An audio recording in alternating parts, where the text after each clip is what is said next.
Yo, hold up, y'all. You're hold up. Yes. All right. We're good. Nick, speak. Can they We're hear good. you? We good. All right. They can hear you. I can't hear you. Technical difficulties. Give us a sec here. That's our bread and butter. Dang. All right. Well, what's going on, everybody? But what's going on, y'all? Welcome to Face Mask Fantasy. Sorry, technical difficulties. We will get these fixed in a second.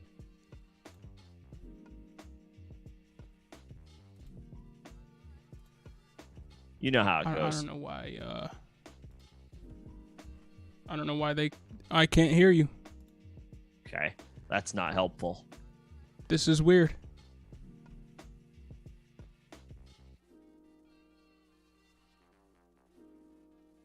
Good old technology. We might have to shut this down and get this worked out, because we can't really have a conversation if I can't hear Nick.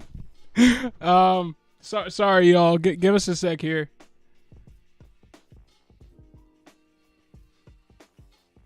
Can y'all hear Nick? I think they. I mean, Is I it haven't just seen me anything. that can't hear Nick? This is so weird. Damn.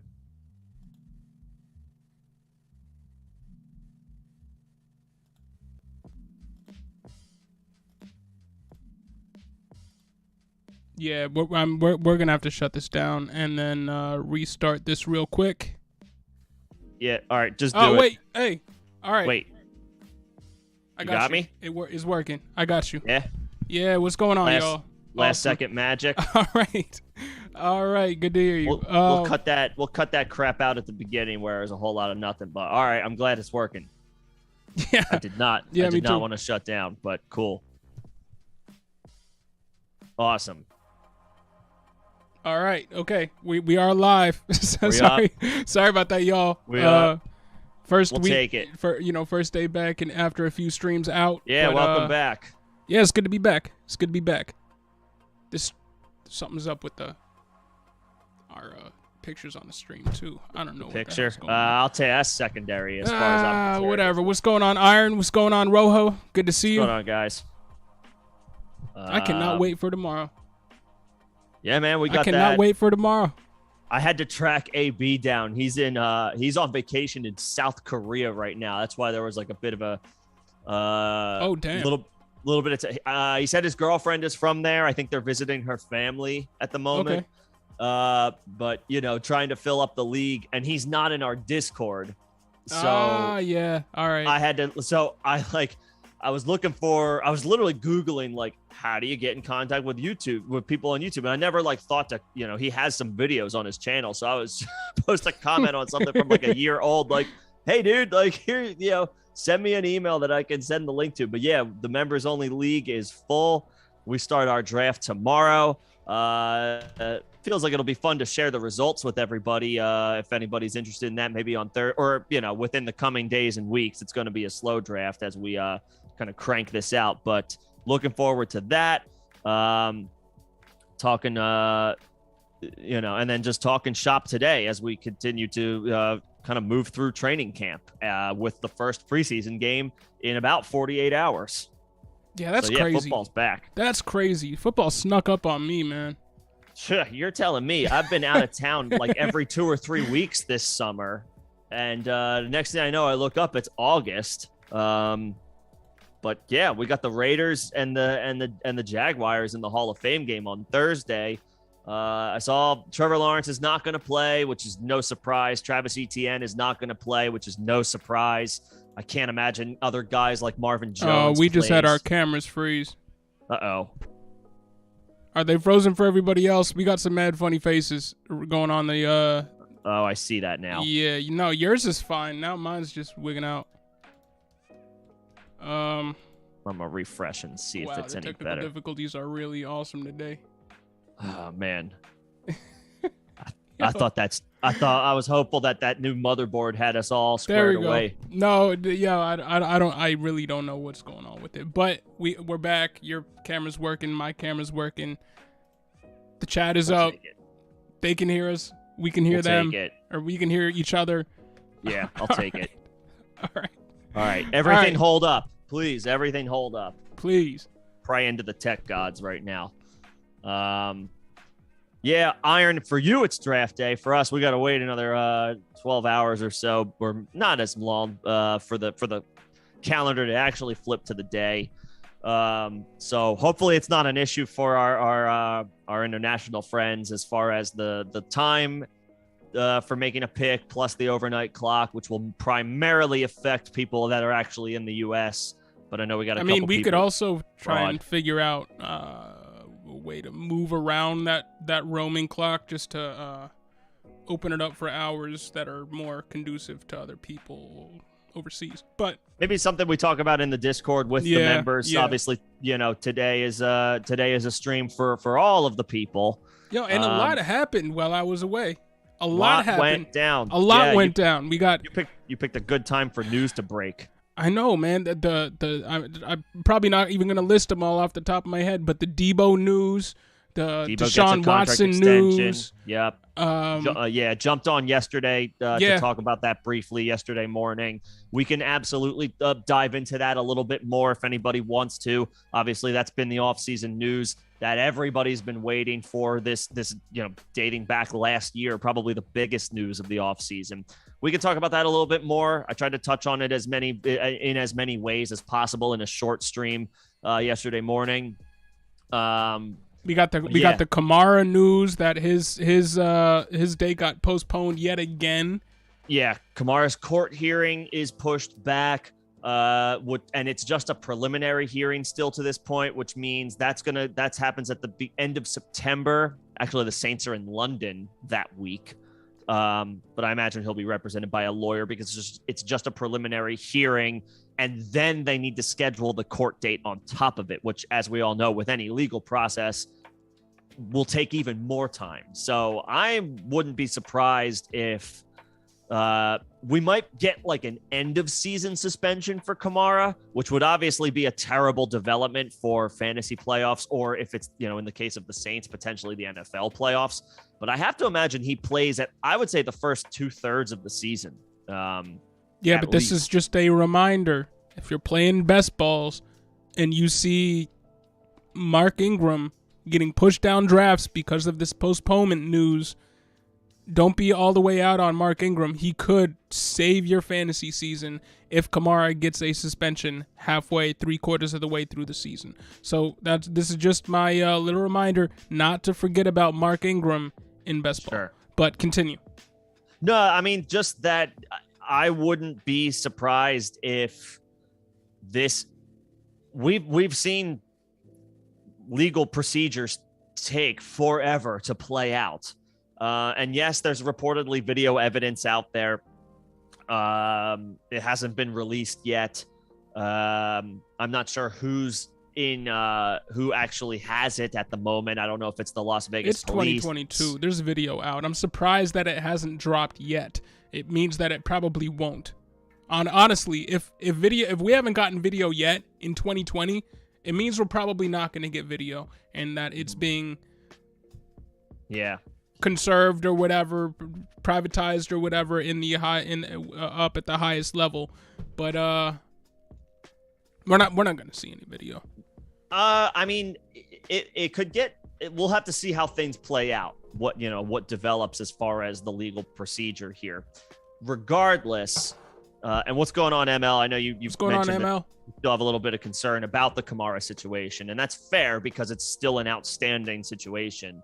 I wouldn't be afraid, though, based on this. And I know you just mentioned Mark Ingram for best ball, but Kamara's currently got an ADP on Underdog of 31. It's gonna go so up. You can have him at the top of the right now. You could have him around the 2-3 turn. Like the glass half full way of looking at this is like, all right, maybe big time, maybe I get screwed out of not having Kamara for the fantasy playoffs. But I'm going to have a proven RB1 for the first 2/3 of the season on what should be a much better offense this year than the Saints were last year. Last year, the Saints were atrocious, especially when Jameis got hurt. A proven game script proof RB1 who has a track record of being an RB1 over the course of the last, 5 seasons? I mean, for his career. Yeah. So for his entire career. And now you can get him at the 2-3 turn. His value is down right now because the Saints were bad. And this was and plus the legal, the outstanding legal situation. Now we can kind of definitively say, I would be willing to bet through at least the first 8 weeks of the season, Kamara's going to play. And if Kamara's putting up RB1 weeks through the first 8 weeks, like the glass half full of looking at this is you're in good shape for the playoffs because he's going to be delivering RB1 performances. Yeah. So he could that's be all he's done. a running back that gets you to the playoffs and then you kind of have to figure it out yourself. Or he could just be straight up a league winner based off of where you're drafting him right now if he plays the full year. Yeah. So I'm not afraid to draft him. I actually I did another slow tournament. I entered a couple more slow tournaments because the Puppy 3 is live on Underdog Fantasy. Get your submissions in on that one because it will fill quickly. The Puppy always fills quickly on Underdog. And I took him at the 2-3 turn. Like literally I had the 2-3 turn. And I grabbed Kamara there. So I'm not worried about taking him. I will roll those dice. And, if it's a 4-game suspension, so be it. If it happens in the fantasy playoffs, obviously that's less than ideal, but you need to get there first. You got to get there first, and he'll help you with honestly, that. With the Deshaun Watson suspension being as low as it is, now Commissioner Goodell still has the power to come in and make his own rules, basically. But with the arbitration and all that going the way that it has, you would have to think that Kamara's suspension is going to be, I don't know if you can say significantly less, but less than Deshaun's. You have to say that. You have to at least, like, right? I mean, clearly the NFL handles different scenarios differently. All we've heard about over the past the past 48 hours is how Calvin Ridley is suspended for a year for, putting $1,500 on DraftKings. Yeah. Like, the NFL looks at each legal situation differently. However, that being said, it is fair to speculate that Kamara's suspension probably shouldn't exceed whatever Watson ultimately gets. 3 to 4 games. Yeah, 3 to 4. So, and that is possible. It is possible because Kamara could still be charged with a crime. Watson has not been charged with a crime, and that's why he's not on the commissioner exemption list. Right. So yes, that potential scenario remains, but until the evidence actually gets put out there, if we ever get the video, I'm gonna roll the dice on him. As you should. He's too much of a value, will provide too much for your fantasy team at cost for you to ignore him. It's a bad idea for you to wipe Kamara off your board just because there's a little bit of uncertainty there. Yeah, I got to take that shot. I mean, hell, look at the people in best ball who just a month ago, and I know it's an apples to oranges situation. Round. Yeah, man. I was going to say taking Deshaun Watson in the 15th round. Yeah. Like, congratulations. Even if you miss him for 8 games, that's a win. That's a win.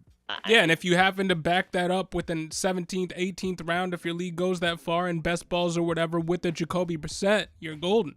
You don't even have to do that. What if you really don't even have to do that? If you took a top flight quarterback early and then Deshaun is your fallback, is your QB2, and all you need to do is get to week 7, week 8, week 9.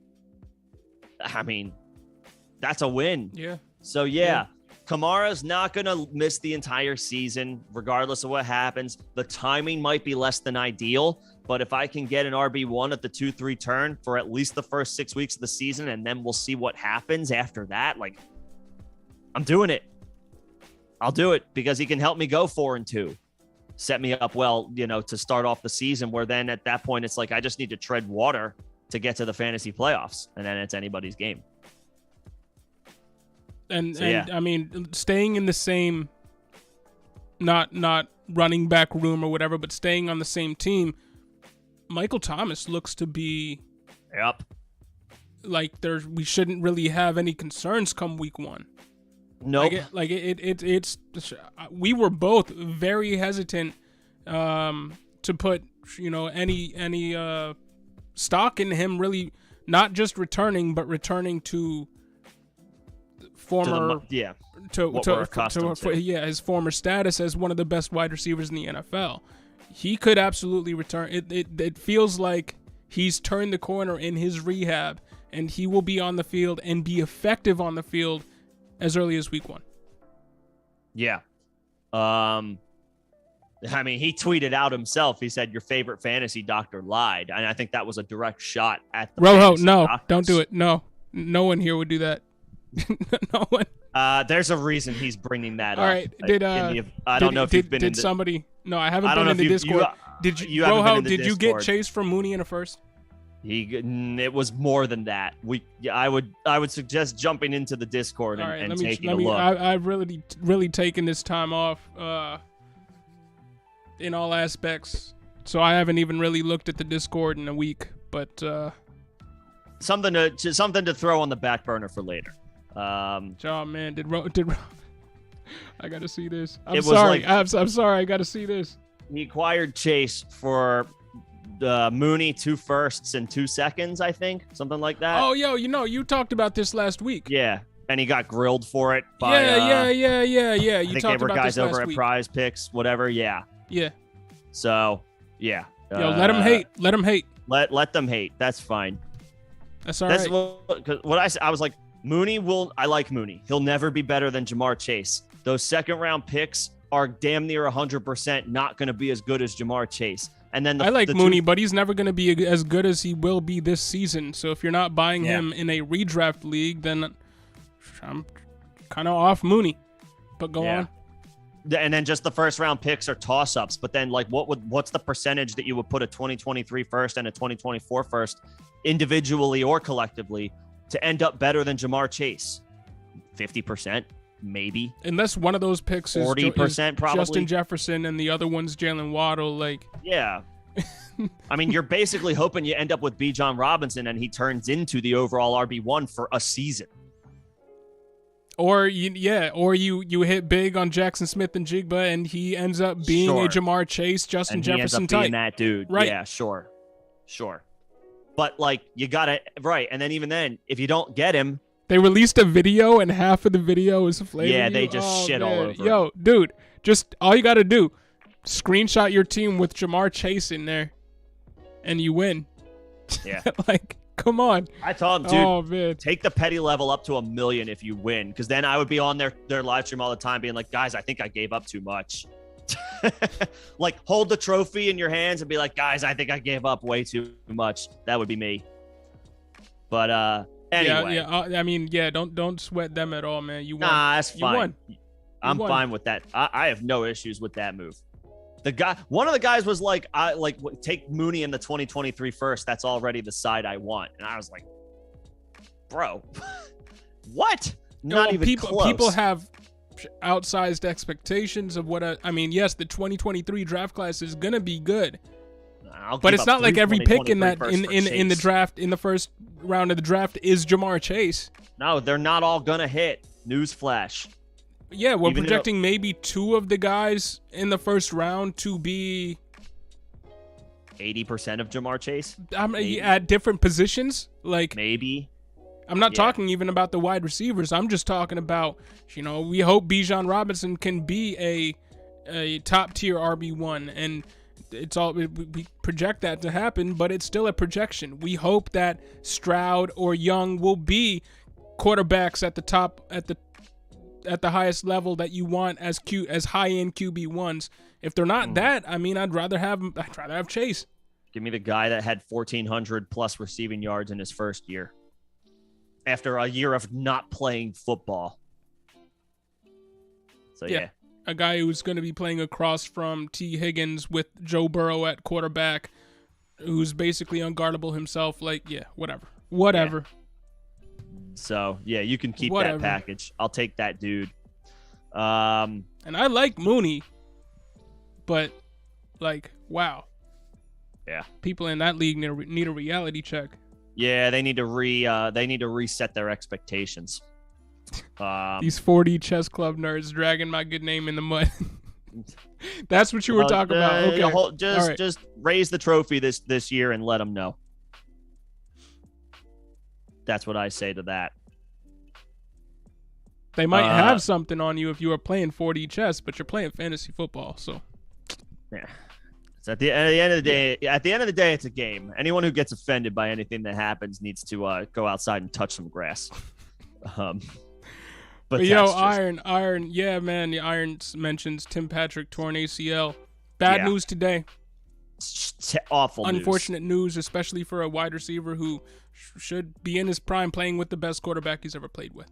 Yup. Back-to-back 50-catch seasons with atrocious quarterback play. Finally gets the quarterback upgrade that you always, root for any wide receiver or any offense in general who has gone through it. Yeah. The way that the Broncos players have the past couple of years, and then this happens. It was pointed out on Twitter. At least he got paid last year. He did secure a really nice payday. So from that perspective, it's like, okay, at least that happened. But obviously, you never want to see injuries to anyone at all. But I mean, what this guy's potential was prior to the injury was a 65, 70 catch season as a team's wide receiver 3. It's awful. You hope he can make a full recovery from this. And the only saving grace, the glass half full moving forward, is hopefully this puts him on track to be available week 1 next year. Yeah. He's not going to miss. This isn't an injury that he suffers mid-season, and then all of a sudden, not only is the rest of his 2022 wiped out, but his entire 2023 is in question. It's not one of those situations. And the quarterback he's playing, he was excited to be playing 2022 with, isn't going anywhere either. Nah, Russ isn't going anywhere. Tim Patrick is going to get his shot at playing in a Russell Wilson offense. So, yes, there are bright sides to this situation, but it sucks pretty much no matter how you look at it. Because Tim Patrick, even as a fantasy football player, Tim Patrick was a value that I was seeking out at certain ADPs. And we're not going to be able to do that anymore. Nah. And it's just bad luck for this Denver wide receiver core. It seems like every single season there is at least one of these key cogs, one of these top 3 key cogs in this wide receiver depth chart getting injured and going out for large swaths of the year. Yeah. 2 years ago it was Sutton. And this year it's Tim Patrick. And Tim Patrick was the glue that kind of held this wide receiver core together over the course of the last 2 seasons. It sucks this had to happen to him. Yeah. So hopefully he makes a full recovery. Hopefully it's a fast recovery. Hopefully it's one where his week 1 availability next year isn't even in question. It's just like he's going to play. That's what we hope for. What will need to be what the most optimistic news we can hope for at this point with Patrick is further tests reveal that there's not significant swelling and he can have surgery sooner than later. because that was the situation. That was the issue that, say, like someone like Michael Gallup faced last year. The way he tore his ACL, there was significant swelling that forced him to have he had to wait until February, a couple months after suffering the injury, to actually be able to get the surgery. Now he's not going to be available until probably November. I know the news has been positive about him as far as his recovery and camp so far, but he's not going to be ready week 1. I would be surprised if he was back at all before, say, week 4. And even then, if he is, he's not, he's going to be working his way back up to speed. He's not going to be somebody that you expect a whole lot. Through possibly even week 9, week 10. With how that injury goes and how late that injury occurred and the complications, like you said, the aforementioned complications with Michael Gallup's injury. Now, they are going to have to push him onto the field earlier than they wanted to because, as it was reported, James Washington got picked hurt up an injury too. Yeah. So they are going to be hurting relatively at the wide receiver position early on. Stock up for Jalen Tolbert. Yeah, Jalen Tolbert's going to have to be ready. But bad news for another wide receiver that just can't seem to catch a break. Right. James Washington, we've perennially liked and thought relatively highly of James Washington, and he continues to have roadblocks put in his way this season. It's an injury. Mm-hmm. In past years, it was other people that are just better than him on the depth chart getting more work. And there was even a year where Ben Roethlisberger was out for the entire season, and he was dealing with Duck Hodges and Mason Rudolph. So yeah, bad luck for James Washington too. Yeah, so Tolbert's going to need to be ready. The Cowboys need to make a move, I would say. Whether it's somebody like Will Fuller. They could have used Julio Jones, dare I say. Yeah, they could have used Julio. And that's another piece of news we got to address. I don't know if you addressed it in any of your live streams last week, but Julio's a Buccaneer. That's notable. I don't even know if Julio came up. I can't recall at this point. But, yeah, I mean, Julio also lands in Tampa. Tom Brady gets another weapon. This allows the Bucs to kind of, they can take their time with Chris Godwin as far as his return to as far as the playing level that we expect out of Chris Godwin. And it also softens the blow on, the Rob Gronkowski retirement, which as of right now, we're still operating and we have to operate like he's just not going to be back. So, the rich get richer down in Tampa. Now they can turn to, at least for week 1, Mike Evans, Russell Gage, and now Julio Jones, and Chris Godwin isn't forced. He doesn't have to come back earlier than the team or he himself would probably want to, until he's completely 100% ready to go. And we've seen kind of, and it's weird calling Julio Jones a throwaway wide receiver. But that's kind of how people have been thinking about Julio Jones since that last season in Tennessee. He's kind of been on the trash heap, kind of a throwaway wide receiver in fantasy. We've seen throwaway wide receivers, or wide receivers that have been, trash heap wide receivers, for lack of a better term, go to the Buccaneers and experience a little bit of a resurgence. Mm-hmm. It happened with, who's that guy? Brashad Perryman? He had he had a cup of coffee where it was like, oh, this guy. Yeah, and he had a pretty hot 4-game stretch in there. Yeah. Now we're expecting Gage to be real good. We're expecting Godwin to come back halfway through the year. Thing. So really, all we need from Julio is a good 4-week stretch. A good, if we're which he can do. If we a 5-week, 6-week stretch, that he can do. Yeah, he can do that. I think he can do. He's got wide receiver 3 upside in spurts this offseason. I'm not sure if I would go any farther than that. I would say he's more along the lines of a wide receiver 4 at this point in his career. The landing spot, I would say wide receiver 5 if it was like any worse of a landing spot, but because it's Tampa, he's got wide receiver 4 potential. I wouldn't wait that long to draft my wide receiver 4. I also am not going to go crazy overdrafting Julio Jones at this point, even in best ball. No. Just because I don't doubt that he can't contribute. It's just that now he's 33 years old. He accumulated some injuries last year. It's just a matter of how long will he be able to stay healthy and on the field? And when Godwin is all the way back up to speed, how much playing time is Julio going to see? That is a factor you got to be thinking about. But there's also just the fact that on Tennessee, he was playing with a quarterback who threw basically half the amount of attempts as the guy he's going to be playing with now. Yeah, so much more even if offense. he gets his snaps scaled back and he's just more of a cog in the machine than one of the the motors that keeps it running, I mean, he can still put up low-end wide receiver 3 numbers with smaller amounts of snaps on, like, say, an AJ Green level from last year snap share. Mm-hmm. With a quarterback that threw 700 times last year.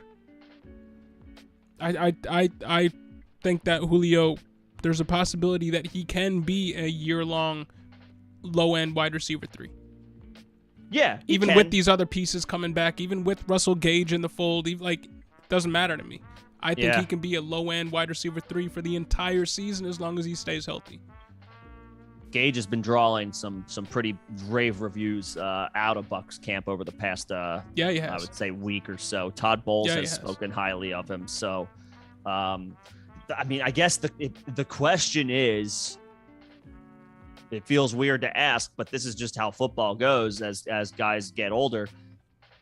Who's going to earn more playing time? 2022 Julio Jones or Russell Gage? And that it's just kind of a rhetorical question at this point. Yeah, and it's kind of useless to speculate on, really. If they are both healthy, if they can both stay healthy, I think slight edge actually goes to Julio. Yeah, I mean, Julio's the main knock against him is he can't stay healthy right now. He's old now. He just can't play the position like he used to. Right, he's not the Julio that we have, come to know as far as the guy who's gonna just waltz right into the Hall of Fame, but he can still be, he can still contribute, and on this type of offense, his prospects did take a big step forward. Got a nice little bump in value and stock.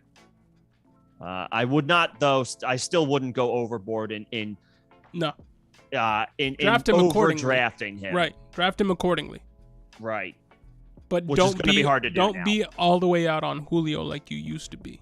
No, don't be all the way out. That's but my the main time to point. be in, at least as far as best ball goes, the time to be in was prior to the signing when he was a free agent. Yes, which is why I will say, at least for we best did ball, recommend that. We did recommend that. Nick recommended that here just a week ago or 2 weeks ago now. That you should be looking at. You should be looking at Julio because he will be on a team, and lo and behold, he's on one of the best street teams in the NFL. Yeah. I mean, I'll say the same thing about Will Fuller. I'll say the same thing about even a guy like, Cole Beasley. These guys they're for the sole purpose of their ADP is free. They're free right now. But Will Fuller, and it was just reported, I can't remember who said it on Twitter, but basically Will Fuller is just being monitored by NFL teams right now. Remember, it's not like Will Fuller suffered a torn ACL. I think he broke his finger. He had a weird finger. He broke his finger, and then some off the field issues kept him off the field for the rest of the year. Did we ever get we clarity never on got clarification on that. Yeah, we never got clarification on that. Could but have that been might have a family issue. Right, could have been a personal issue. Right. Yeah. So it was not his finger. Right. That issue that he had at the beginning of last year that kept him off the field in Miami is 100% dealt with. Mm-hmm. And so yeah, he's the next guy. So if you want to follow that trend, if you're playing best ball, 16th, 17th round, draft Will Fuller. He's going to be a Cowboy or a Packer at some point, or just wait, or a Bronco. Could be a Bronco. Yeah, well, let's be real. Your favorite wide receiver, KJ Hamler, should be taking that spot.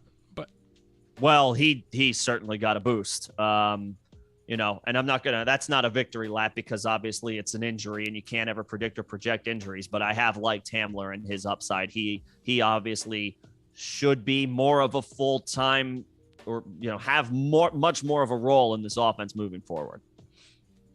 Yeah, and it'll be interesting to see how those tight end snaps shake out now that they do technically have need at third pass catcher. So it'll be interesting. More 12 personnel. Yeah. Yep. So, we'll see what happens with what Denver decides to do. But yeah, I mean, the guy now, don't draft Julio because he's going to go 30, 35 spots above his original ADP. Sit and wait. Draft Will Fuller. Yeah, smart bet. 17th round, there's no risk there. Or just go get Romeo Dubs. Come on now. Hell, do that too. He's another guy who's been drawing some praise. Yeah. Yeah. He's been getting a lot of George praise. Pickens is probably free right now with all the Claypool news that he's injured and Deontay looks to be on the outs and they could be and George Pickens has been lighting up camp, catching everything around him, diving for balls that he misses and catching them on third and fourth tries. Like Pickens should be solid. Should be a solid best ball investment this year. Off the top of my head, I don't know his ADP, but it's got to be up there with it's not got to be right around Will Fuller. It's a little higher, I think, just because he's actually on a roster. But yeah, I mean, what I did see from Claypool is it sounds like it's not serious. I feel like if it was serious, we would know by now. Because didn't that happen? Did it happen yesterday? That happened a few days ago. We would have known. You're right. We'd know if that was, anything more serious than a day-to-day injury where they're holding him out of practice for a little while here and there. So he's fine, but honestly, use that to your advantage. Oh, Claypool's okay. Pickens stays down there as far as an ADP. It's not going to rise.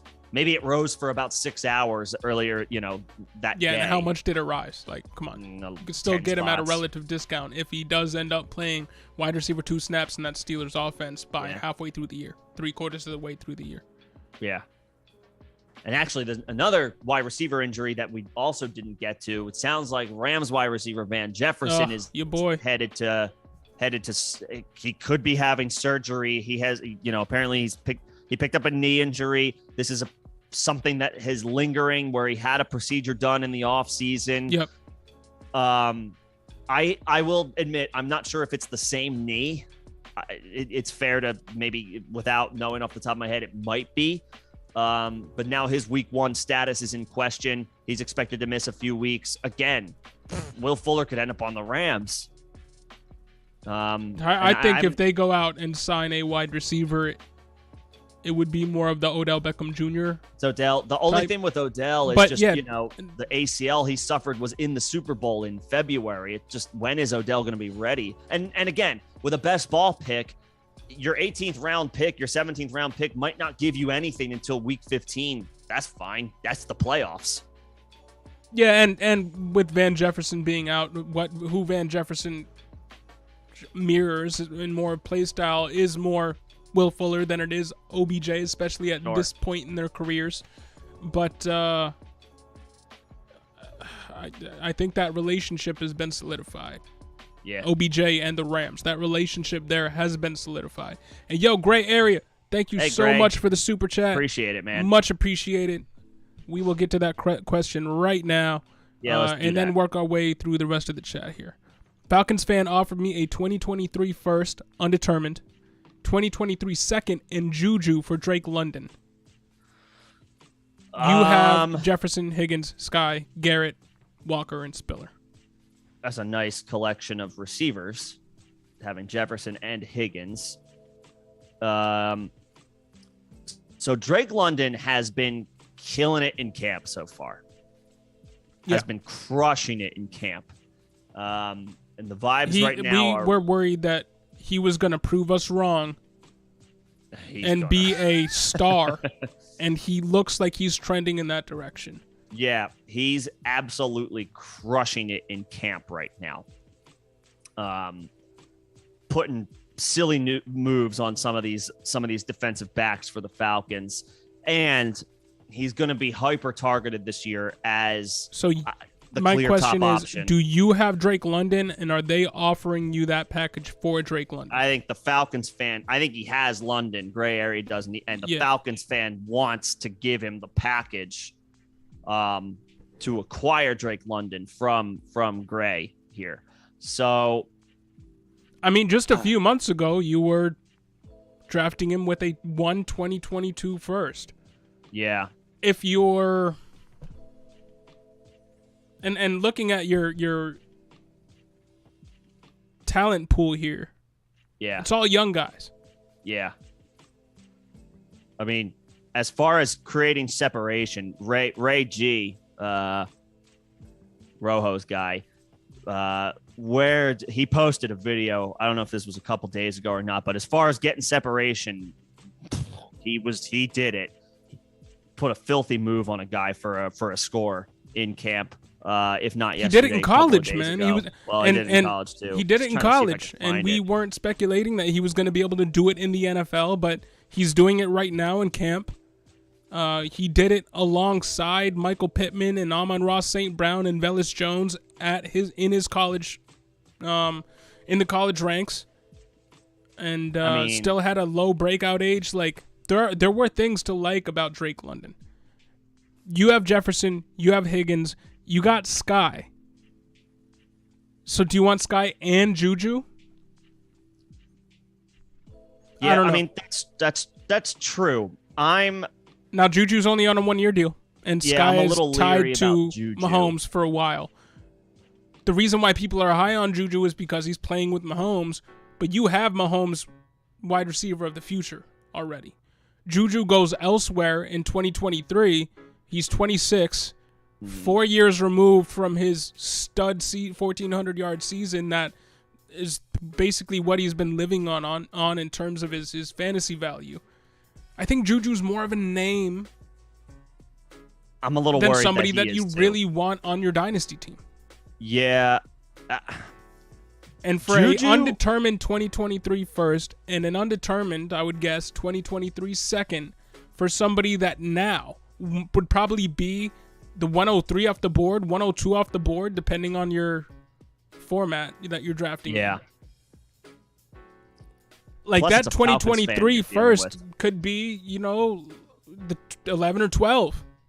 Right. Like, how good is this person's team? We love the 23 class, but I would rather have a guy that knowing what I know now in hindsight, I'd be drafting with a top 3 pick than a first and undetermined first and second. Now, they can be very high in their own right. Sure, but I think I know enough about Drake London now to know that he's going to be pretty damn good. So unless you can get something else other than Juju, I don't know if I'm doing that. I don't know if I'm doing that because look at my wide receivers right now. Jefferson, Higgins, Drake London, Treylon Burks, Sky Moore, Garrett Wilson. I don't know if I'm willing. I don't know if I'm willing to. I kind of want to build around that strength, considering the only running backs that you've listed for us, at least, are Kenneth Walker and Isaiah Spiller. Yeah. I mean, now those 23 first and second can be used to bolster your running back ranks. That's true. So there is that. But if I was going to do that, I would want somebody else other than Juju. I was going to say Hoo-Hoo. Oh man, I would rather have somebody other than Juju because I got Sky. Basically, that's what it comes down to for me. And appreciate the second super. You don't have to. That's very kind of you, Gray. Oh, thanks, man. You had like 7 picks. All right. Could you take advantage of the fact that he's a Falcons fan? Like how bad does he want London? Could you tell him to keep Juju and throw in a 2024 first? Maybe take the second round pick off the board too. Like, what if you got 2 firsts for him? And again, actually, let me do this in 2 parts. One, could you throw that as a counter. Like, keep Juju, keep the second round pick, give me a 2024 first. But on top of that, what's this dude's team looking like? To your point, John, about like, is this going to be a 2023 first that's at the end of the round? Where did he finish? How good is this guy's team? You know, just like objectively, when you look at his squad, are you looking at his team and like thinking that could be in the top, that first round pick could be in the top half of the draft next year or of the first round next year? Or are you looking at his team and thinking to yourself, that guy's got a top 3 squad? Yeah. You know, what's his starting lineup? And Rojo's speculating here. I mean, probably can squeeze a little bit more off the Falcon fan. I mean, that's to Nick's point. So great advice there. And can we get a first and then running back? Yeah, list what running backs he has, and maybe you can work out something there. He says he has Clyde and James Robinson. Yeah, no. And with those running backs, I'm thinking he's probably not going to have a very good team, which means that first might be pretty low. That first might be good. If it's Clyde and James I want Robinson, his first round pick. What are his running wide receivers? If he's so hot on trading for Drake London, who are his wide receivers right now? Mm-hmm. I mean, he says he thinks he's one of the worst teams in the league. So regardless of who the receivers are, I would say, I mean, if this is take advantage of the fact that, Falcons fan wants his guy, right? Wants his own team's player. Yeah. Make him come with it. Make him come with it with an offer. A bottom six team, like, and maybe, with the way that with his running backs, that could be a top 3 pick. So I would say, tell him, keep Juju, keep the second, give me a 24 first on top of the 23 first. Well, how much in a vacuum, how much does Juju cost right now? In a vacuum, a 24 first? I might throw a couple seconds at him. I'm personally, I'm a little skeptical about Juju moving forward. Oh, me too. But the general consensus. If somebody offered you a Juju for a first deal, which side am I getting? The first? If I'm getting the first, I just think I think like we are both more down on Juju than the average fantasy player. I think the average fantasy player might think that Juju is worth the first. Maybe a future first, a 24 first. So if that guy is willing to give you the 2023 or girl is willing to give you the 2023 first, 2023 second, and Juju, I'd ask for a 23 first, a 24 second, a 24 first. Move that second down the road a little bit so they don't feel the sting right away. Keep the second in there. Keep, like, you know what I mean? I'm not wiping Juju and the second off the table and replacing it with a far future first. I'm getting Juju off the table because Juju's value right now probably is around a future first. Maybe. It might be more like 2025. But my point is, as a counter, don't take away that 23 second yet. Just turn it into a 24 second. Get a 23 first, a 24 first, and a 24 second. Oh, he's got 6 first round. You have 6 firsts already for next year? Don't care. Loading. Get more. Yeah. Okay. So here's what honestly, I'm thinking. I don't care. Get more. And you're in a great position to not have really great running backs this year if it's Kenneth Walker and Isaiah Spiller, because next year you're going to get a ton if you have that many picks. Yo, Rojo, good. Yes. Rojo's on a heater. I would say, tell him to come with it with 2 first round picks. And a second. Sure, throw in the second too. I would even accept like a 2025. See what happens. But if he says no, if he balks, then pull it back to 2 first. Just be like, then I'm keeping London because I already have the draft capital I need to reload back up next year. I don't necessarily need all that much more. Yeah, he wants your wide receiver bad because he is a fan of the team that wide receiver is on. Right. Make that work for you. Make him earn it. Don't be afraid to play hardball. Right. Make him earn it. Over ask Because a fan is more likely willing to pay that over ask price. Right. And if he balks at that, don't go back into the negotiation table. Just say, okay, like, all right, let me know when you want to talk business again. That offer is still on the table when you want to take it. Let that guy sit for a couple of days. Yeah, let him stew in it. And he'll come back to you. Yep. Because he's a fan of the guy. And we've heard nothing but good things about Drake London. Yeah. I think you can get 2 firsts and a second.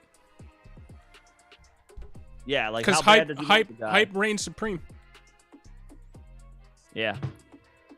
Tell him to go on Ray G's Twitter page from a few days ago and go find the route that he runs. Drake London does in the red zone, where he like shows some real awesome patience, gets the help like to shift to the other side, and then like kills him on the inside and just like absolutely burns him out of his shorts, the defensive back, for an easy touchdown where he's wide open. Like, let's see how bad he wants his guy. Yeah, I would do that. And I would tell him pretty much under almost 90% of the circumstances, you can just keep Juju. Let him be trade bait for somebody else. Yeah. I mean, especially because you have Sky. So I wouldn't be trying to press that issue at all. Who did pick up an injury in camp yesterday, but I think on his own Instagram, he said he's okay. Yeah, and in Dynasty, I'm not too worried about that. I mean, for something like that, but. No, you got Jefferson, Higgins, Sky, Garrett, London, Burks. Yeah. London looks like he's going to be, I mean, he's based on all of the metrics, he's a 97th, 98th percentile prospect. Drafted 108, so it has high draft capital. Yeah, he's looking at a Devontae Smith type of season that from last year, where I know Kyle Pitts is there as well, who I'm very high on, but like the Falcons' other wide receivers are Bryan Edwards, Auden Tate. Who the hell else do they have? I mean, Patterson, I guess, counts as like a Swiss Army knife out of the backfield, but London's going to get peppered with targets. Absolutely peppered. Yeah, I think his rookie year could look a whole lot like T. Higgins's did, where he's just short of 1,000 yards. But I mean, the arrow pointing up, like that's where I think Drake London might end up. Mm-hmm. Yeah, like DK Metcalf's first yards. Year were 900 yards, and you could see the future was in year 2. We're not waiting until a year 3, year 4 breakout from this guy. Year 2, and he looks like he's going to be solid. Right. Yeah. And he looks like he's gonna be good. I like Drake London a whole lot more than I thought I would. I'm much more intrigued by London than I had previously been. Yeah. But we'll see. But thank you very much, Great Man. Thank you very much for the supers. Much appreciated. If you have any more questions, just let us know in the chat. We'll get to them. Yeah. Let's see. Just like checking out the chat. Let's see. Chill, Ro. Well, yeah. I mean, if you get 2 firsts for London and 2 firsts for Chase, obviously it's like, how the hell did I not get more for Chase? But nah, you're all right. And I just want to touch on Riley VIP 18's 2 questions here before we go back up the chat, because I see it right down here at the bottom. What's going on, Riley? Williams blown up this year? Yeah, probably. He did last year. I don't know why people are discounting him this year. You already did it. I don't know why people need to see it twice to believe it. Makes no sense to me. He just needs to work. He needs to develop some consistency. That's it. I mean, he did have a mid-season stretch last year where I think he failed to clear 50 yards. I don't know, in like 4 or 5 or 5 or 6 games, something like that. But so there were he was injured. Weeks. That's because he was injured. Did he pick up an injury? Yeah, it was a knee injury, and he played through it, but was hurt for a good 4 weeks, 5 weeks in there. Picked it right back up when he was healthy and finished the year super strong. Finished the season strong. Was a wide receiver 1 on the season. Yeah, he's going to be a wide receiver 1 again in that offense. with that quarterback. 1,376 yards and 9 touchdowns while playing 6 weeks hurt with a knee injury when doing basically nothing. What was that stat you just threw out?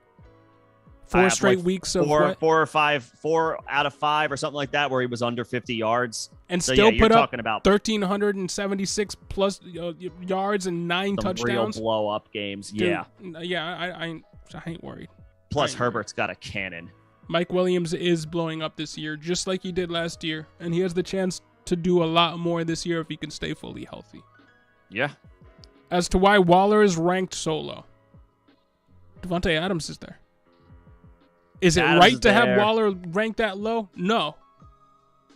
Waller is technically right now presents a little bit of a discount. And he is one of the cheaper stacks to achieve if you like playing that way. We would recommend that. We both like stacks. But that's why Waller is ranked so low. As soon as they got Davante Adams, Waller took a I'm not going to say a dive, but dropped a few rounds. And he was already a little bit of a discount because he got injured last year and turned 30. Right, that was the other thing. He missed time last year. But he's a value. And he's still really good.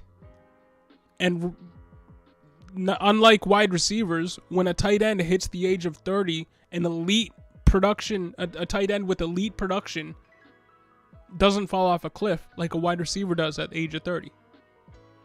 Historically. Tight ends usually don't start even producing until age 27.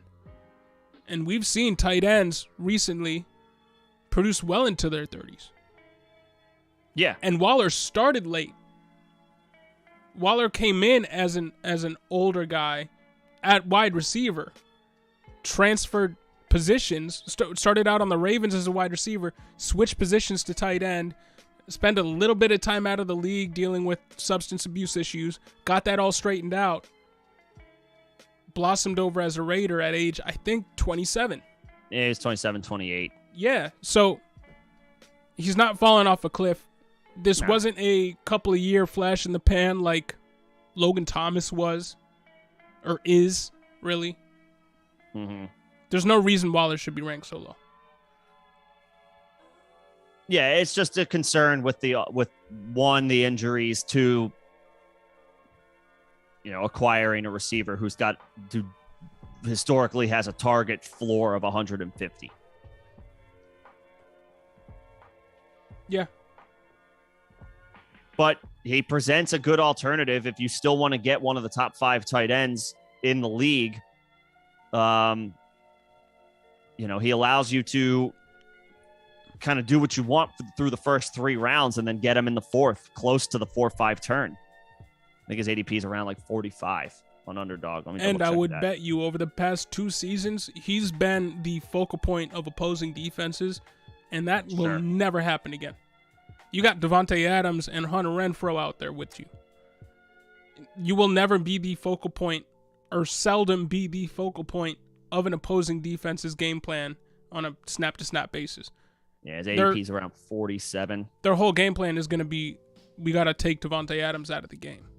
Yeah. Which is going to leave Darren Waller in one-on-one coverage more than he's seen over the past 2 to 3 seasons.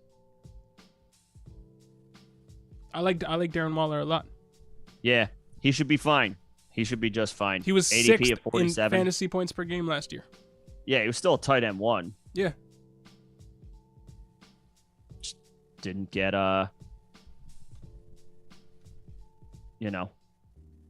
missed a little bit of time. Wait. Blockbuster trade. Oh, Nemo. Yeah. Justin Jefferson, Dawson Knox got back Aaron Jones, Kyle Pitts, Deontay Johnson, and a 23 first. Okay, so we were talking about this in the Discord earlier.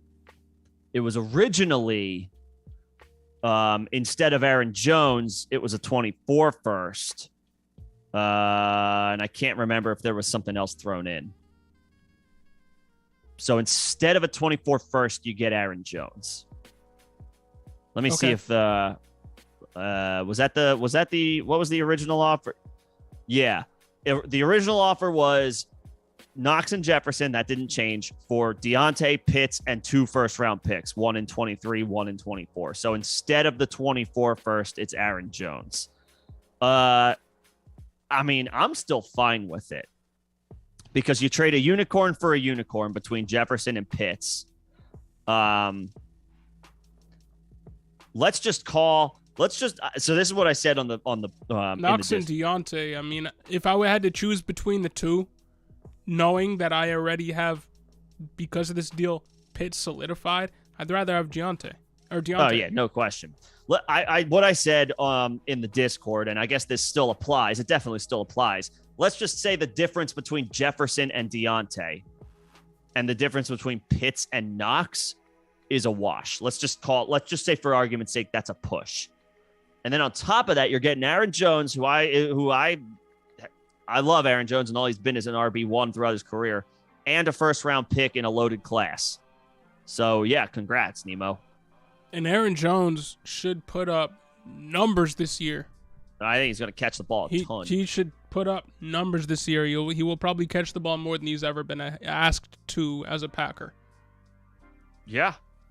I think he caught a career high last year with 52. I think that goes up to 65 this year. I've been saying that. And Pitts is kind of the anti-Knox. Knox doesn't catch a ton of passes. Primarily utilized in the red zone. Had a bunch of stat lines like three targets, 2 catches, 1 touchdown, 15 yards last year. Yeah. And got it done off the back of touchdowns. Pitts, the anti-Dawson Knox, is all receptions and all yardage. No touchdowns last year outside of 1. Yeah, that should bounce back. That should go up. You're a clear winner here, dude. Yeah. I never thought I'd see a trade involving trading away Justin Jefferson and one of my favorites in Dawson Knox, and it being a win for you. Yeah. But this is that. So good job. Yup.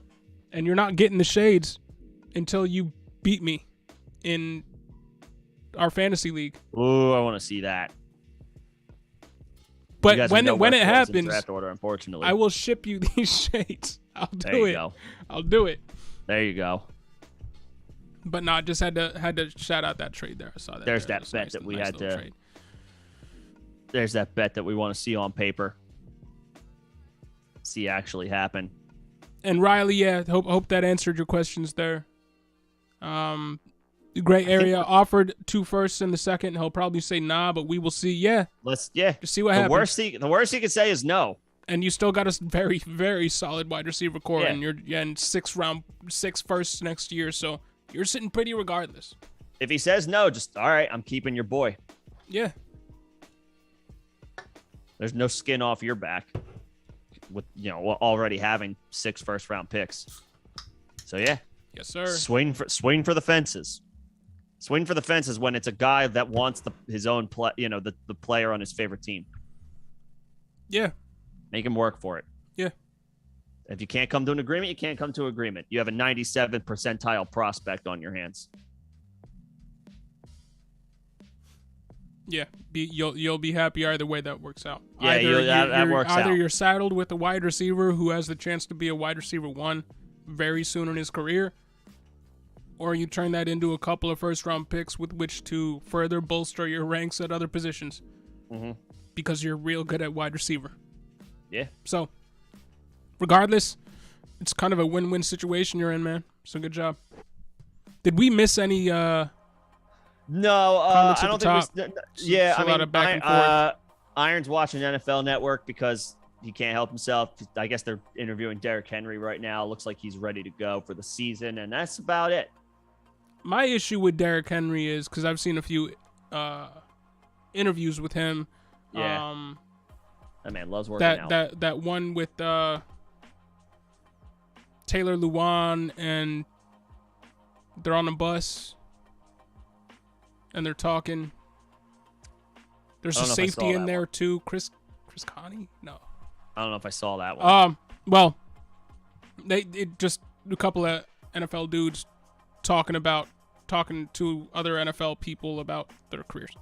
But they had Derrick Henry on there, And yeah, Derrick Henry always looks huge. My issue is not whether or not Derrick Henry has been training his upper body. My question with Derrick Henry is, how's that foot looking? How's that Jones fracture recovery been?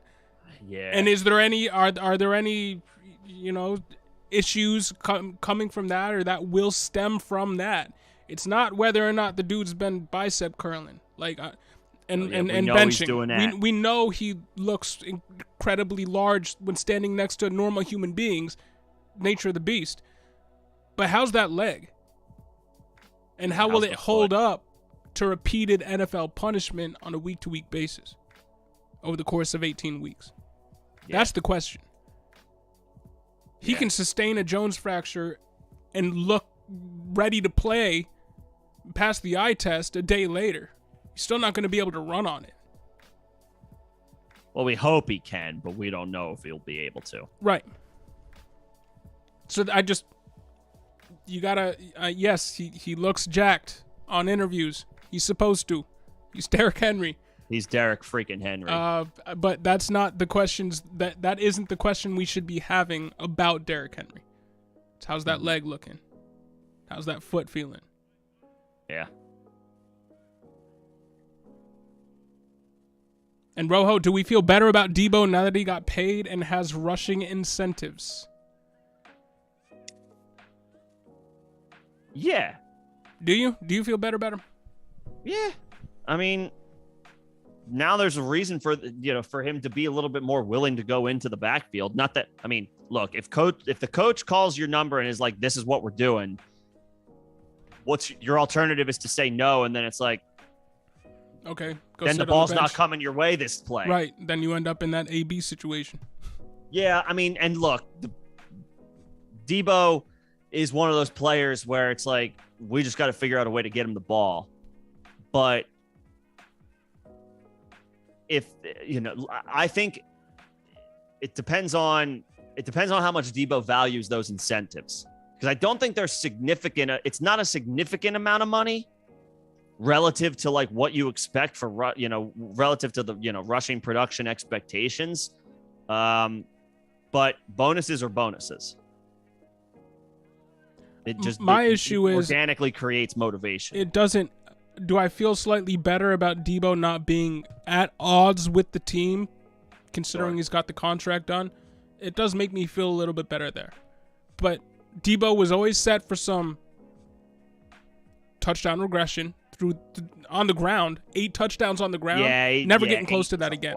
Not with Trey Lance in the mix there. Right.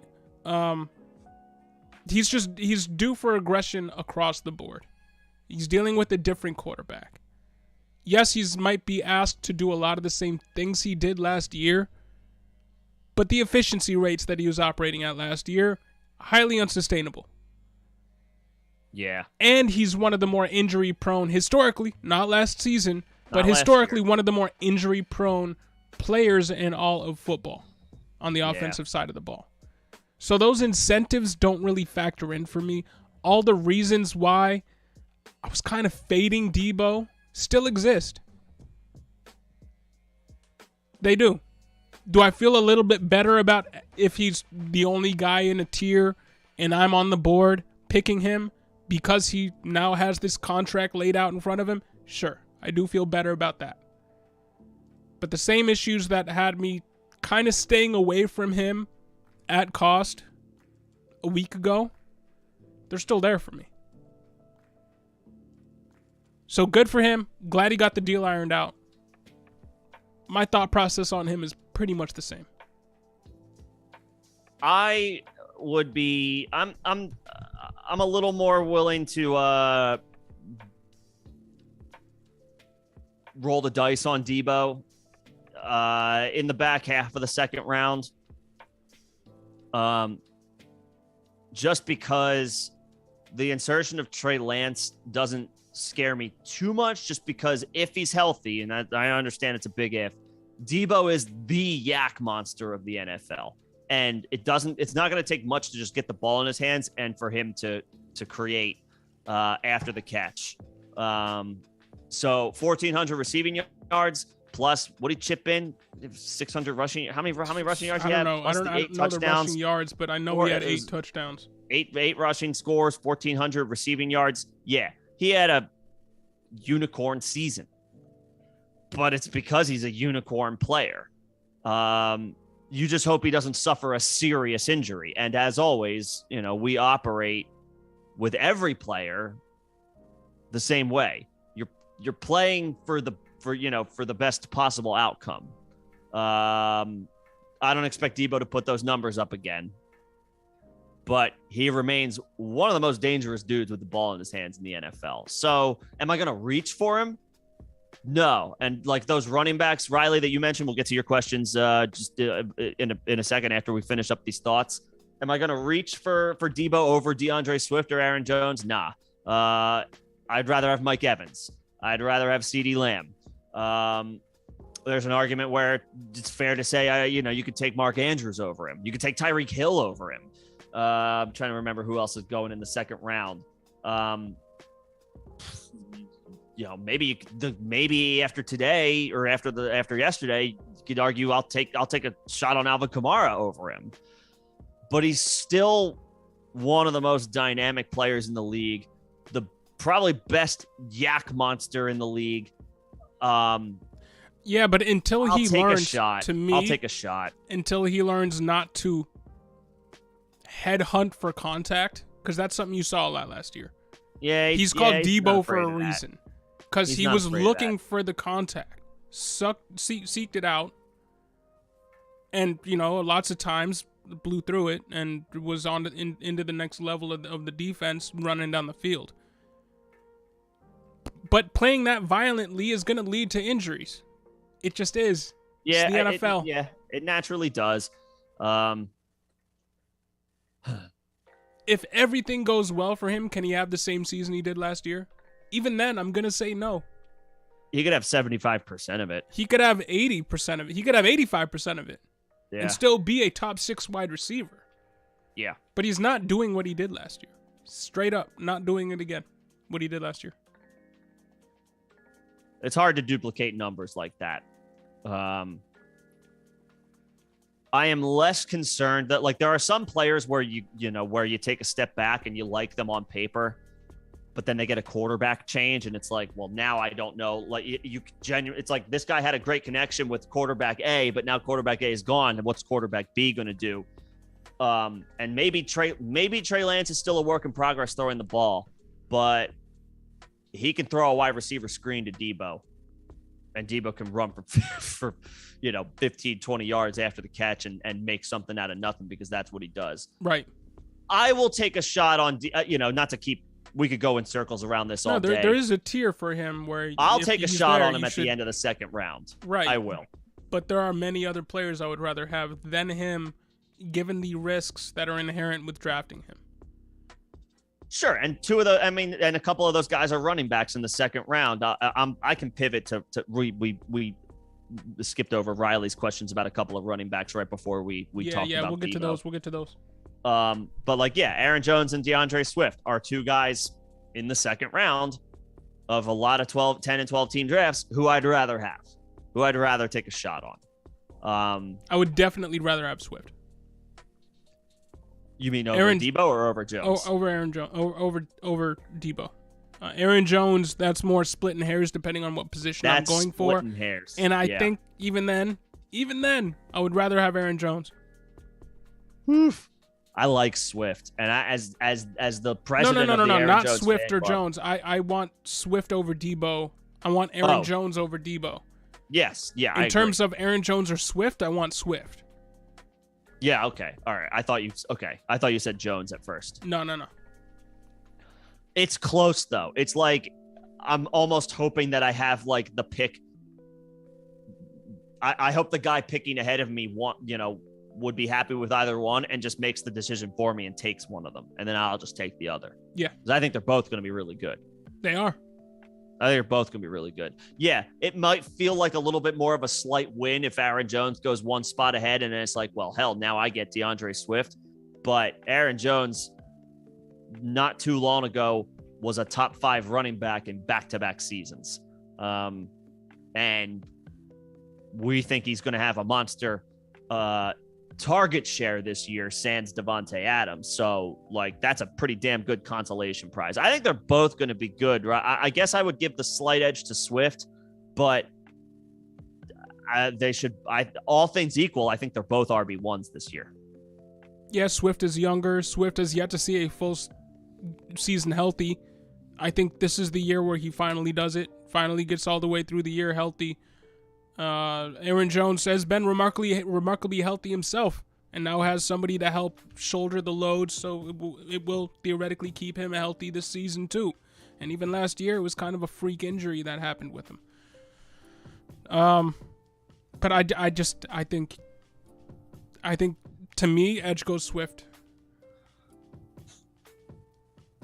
Yeah, Swift is more of the clear-cut number one option in the backfield for Detroit, whereas Aaron Jones has an A.J. Dillon problem. And for what it's worth, Jared Goff oversaw a top 3, top 2 running back in the league over his tenure in St. Louis too, with Todd Gurley. So a lot of people, you want to discount this entire offense because of the presence of the quarterback, Jared Goff. I see no reason to stay off of Swift because of the quarterback. Nah, he can dump the ball off to Swift. Yeah. He's capable of doing that. And in terms of Chase Edmonds PPR, Chase Edmonds should be PPR. Yeah. Yeah, absolutely. Chase Edmonds should be the 1A in this running back room. It's definitely not going to be Raheem Mostert. It's definitely not going to be Myles Gaskin. It's definitely not going to be Myles Gaskin. It's definitely not. Is Salvin Ahmed still on the team? Is Lynn Bowden and Philip Sony Lindsay, Michel. are they still on the team? Yeah, it's Sony Michel. I mean, with Edmonds, and it's going to be different in PPR with just ADP, but I mean, you're talking about one of the cheapest starting running backs in the league based on ADP. And he has the added benefit of being their third down back as well. Yeah. He's the 1A in this backfield. He's the third role. Down back, and he's cheap as anything in fantasy football right now. Yeah, I would call him as far as expected workload, he's a starter for the Dolphins. And as far as starting running backs go in your draft, he's one of the cheapest. It's him and then it's like Marlon Mack. He's a value. Oh yeah, he's a value. And look at what Tua does well. Pass short. Yeah, he can dump it off. That low A dot benefits the running back. Yeah. So no, I like Chase Edmonds a lot. If I ended up with Swift and Edmonds as my RB3, Swift as my RB1, I'd be feeling very good. I'd be feeling very good. Yeah. Did you see coming out of speaking of the Dolphins real quick that Mike Gesicki has been spending a lot of time blocking this camp? Oh, dude. He's gonna help open up some holes for Chase Edmonds. Oh man. He's gonna help open up some holes for Chase Edmonds. So I didn't mean to make this like let's take 30 seconds to shit on Mike Gesicki. Just I couldn't help but throw No. Piling onto the Dolphins. I love it, man. They franchise tagged him, and now he's going to be a big time blocker for them. On brand. Go Dolphins. Yeah, go Fins. Making smart moves. Go Fins. No 2023 first anymore, but that's okay. Imagine doing a mock the day before the draft. No, don't put that evil on me. Don't put that evil on me. I've done enough mocks. Jump into best ball. And I'm with Rojo, man, because like every single one of these, everybody is going to be sniping you and I. Everybody in this draft has known our thought processes for months now on different players and different rounds. We're going to be reactionary the entire time. We're going to be playing reactionary. Yeah. So, yeah. Not to be confused with Pictionary. I can't wait. Yeah, it's going to be fun. Not to be confused with Pictionary. Big Truz, what's going on? What's up, Big Truz? He should be. I assume he could be the future of the NFL. Man, Debo's awesome. Like when he was a rookie, and I was just like, this dude's awesome. He had injury issues up to that point. And that is the only reason why we're off of Deebo Samuel. But even as because a rookie, the injury risk is so high. Left and right. Yeah. Without the injury risk, if he had been remarkably healthy over the last 3 seasons, He's a first-round pick in redraft. Then, sky's the limit for him. And really, in redraft, sky's the limit for him now. Let's put it this way. If he stays healthy this year, I know it's a big if, but it's not, nothing's impossible when it comes to top 3 weapon. He's a first-round pick in 2023 redraft. And honestly, it won't take much. Look at what Cordero Patterson did through the first half of the season, playing a dual threat, the hybrid role. And for Deebo's the way better than him. Exactly. So honestly, it won't take much. Yeah. But there's just something there that has me off of Deebo Samuel. Well, I will say, because I feel like I can't trust him for the whole year. Well, and maybe that's just gonna burn me.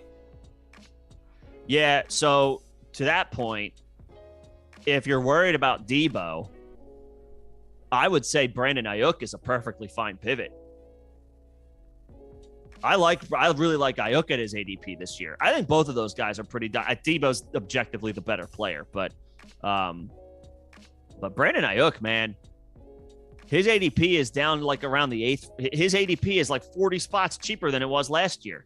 And he duplicated his rookie season numbers. It just didn't feel like he had a great year because of the expectations. Yeah, because Deebo draft Brandon Ayuk this year.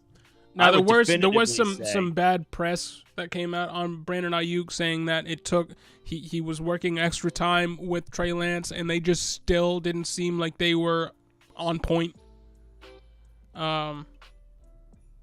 I must have missed that. So you got to factor that in too. All I know is, like, the one person that I am all the way in on, I have my concerns about Kittle at cost. I have my concerns about Deebo with his health issues in the past and how that might catch up to him this year, whatever. I have concerns about Ayuk because he did find his way in the doghouse last year. Could happen this year. Yeah. Like, there's concerns with Ayuk too. I have concerns with Elijah Mitchell. I have zero concerns about Trey Lance. The one person, and I know we're talking about the Niners though. The one person I have zero concerns about in this offense is Trey Lance. Is Trey? Yeah. He had a bad day in practice last week. Where I'm just calling it out. Yeah. Hey, you already know I am. Trey Lance is a plant my flag type of guy for me this year. I have him as my QB7. I really like Trey Lance this year. I think he's got Jalen Hurts, double-digit rushing touchdown upside in this offense, and I think he's going to be their best running back. He's their goal line running back, 6'4", 220. I mean, I like Elijah Mitchell. Elijah Mitchell is probably going to be 1,000-yard rusher this season, but Trey Lance might be that goal line guy for them. Elijah Mitchell got hurt like 5 times last year. He just didn't pick up a big injury. He just got a bunch of little nicks. He was nicked up here and there, yeah. Yeah. But he was still he was an RB2 in points per game. He was very good when on the field and when healthy. Bulked up a little bit this offseason too, according to the beat reports. I just don't know. At the end of last year, I was all the way in. And over the course of the offseason, I've been increasingly hesitant to draft Elijah Mitchell. But all this to say, the one person that I'm completely in on, Trey Lance. The one person that I'm drafting from this offense late, Jeff Wilson. Okay. I mean, it's always fair. I will never try to dissuade anybody from, opting against rookie fever as it pertains to backups and drafting the proven veteran. Now, Wilson didn't do much of anything last year, but it is a healthy offseason for him. So there is something to be said for that this year. So certainly possible. Let's see. He's got 80 picks later than TDP. Oh, the TDP. So there you go. So that's why with your last pick, Hold on to him for 2 weeks, see what his role is, drop him after week 3. Yeah, there you go. That's kind of what I'm thinking with Jeff Wilson. But I think the upside there's upside for a lot more. Excuse me. Excuse me. Oh man. Yeah, I mean, again, there's no risk involved in a move like that. Hunter, what's going on? What's going on, Hunter? Hunter's going to be the one sniping you in our draft, not well, if not I have Nemo. Yeah, well, all right. I know it was going to be somebody, and in a few mocks ago, 2 weeks ago, Nemo was sniping me from 9 picks away. So it doesn't even matter. It doesn't even matter. Not gonna Nemo have that chance this time. Doesn't even matter, man. Yeah, he's not gonna have that chance. Yeah, Nemo, be prepared to go on auto pick after pick 1. Yeah, there you go. And you got 8 hours to make a pick. You should be fine. Let's see. Riley, you're welcome. Appreciate the kind words. Definitely. Thank you, man. We're here Tuesdays and Thursdays, 6 p.m. Eastern. That's about pick. to ramp up during the season, though. I was just about to say that's about to ramp up during the season, though. So we are here to talk shop. But anyway, Riley says, I'm the 9th pick in a 12-man league, and I want to stack Mike Williams and Justin Herbert. Good call. With the 3rd and 4th round picks, if he's available, would you guys take Herbert there in the 3rd? And I'm guessing 1 QB because there's no way he's there, and 2 QB. So 1 QB, would you take Herbert in the 3rd? I think that's where you have to take him. If you want him, that's where you have to take him.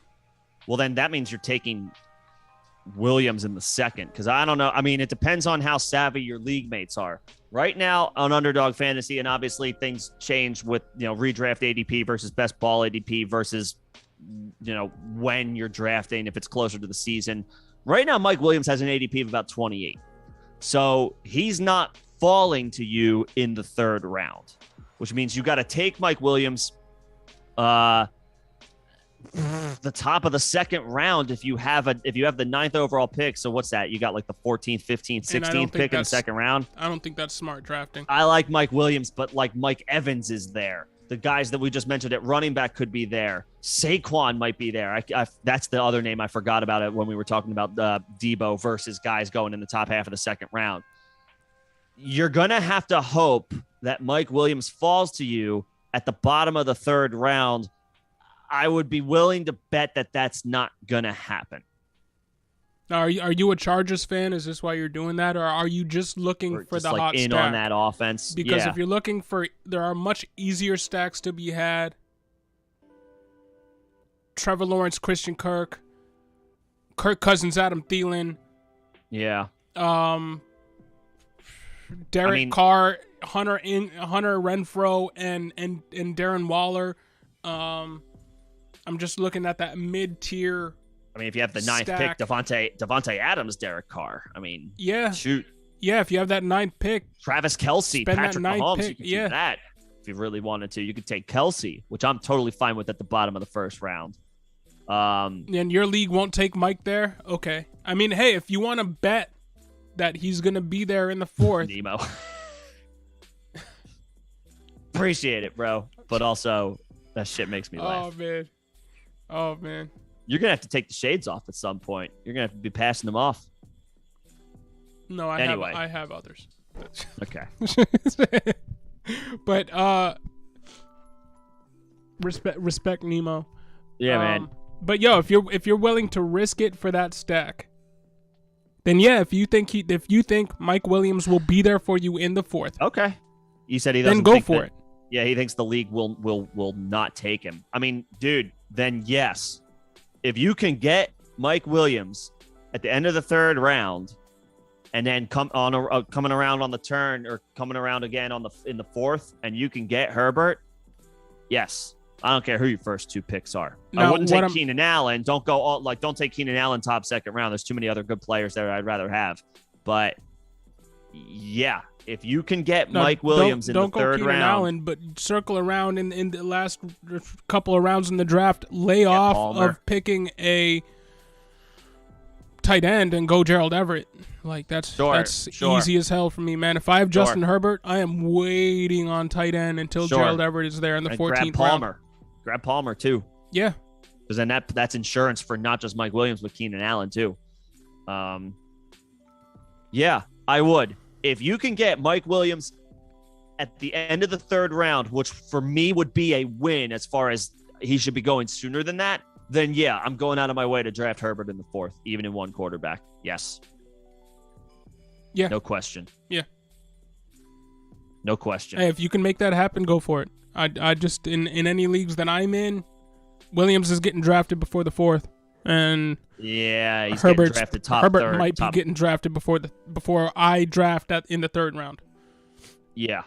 Because, I mean, we're seeing in Superflex leagues Herbert going before Josh Allen. And no other quarterback is habitually going before Josh Allen except for Herbert. He's the only one. He's the only one. So you might have, like, I hope he's there for you, is what I'm saying. Yeah. I'm hoping somebody doesn't ruin all your plans by picking up a Herbert 2 picks before you. Yeah. But if you can get that done, man, Godspeed. It should be the beginning of a great draft for you.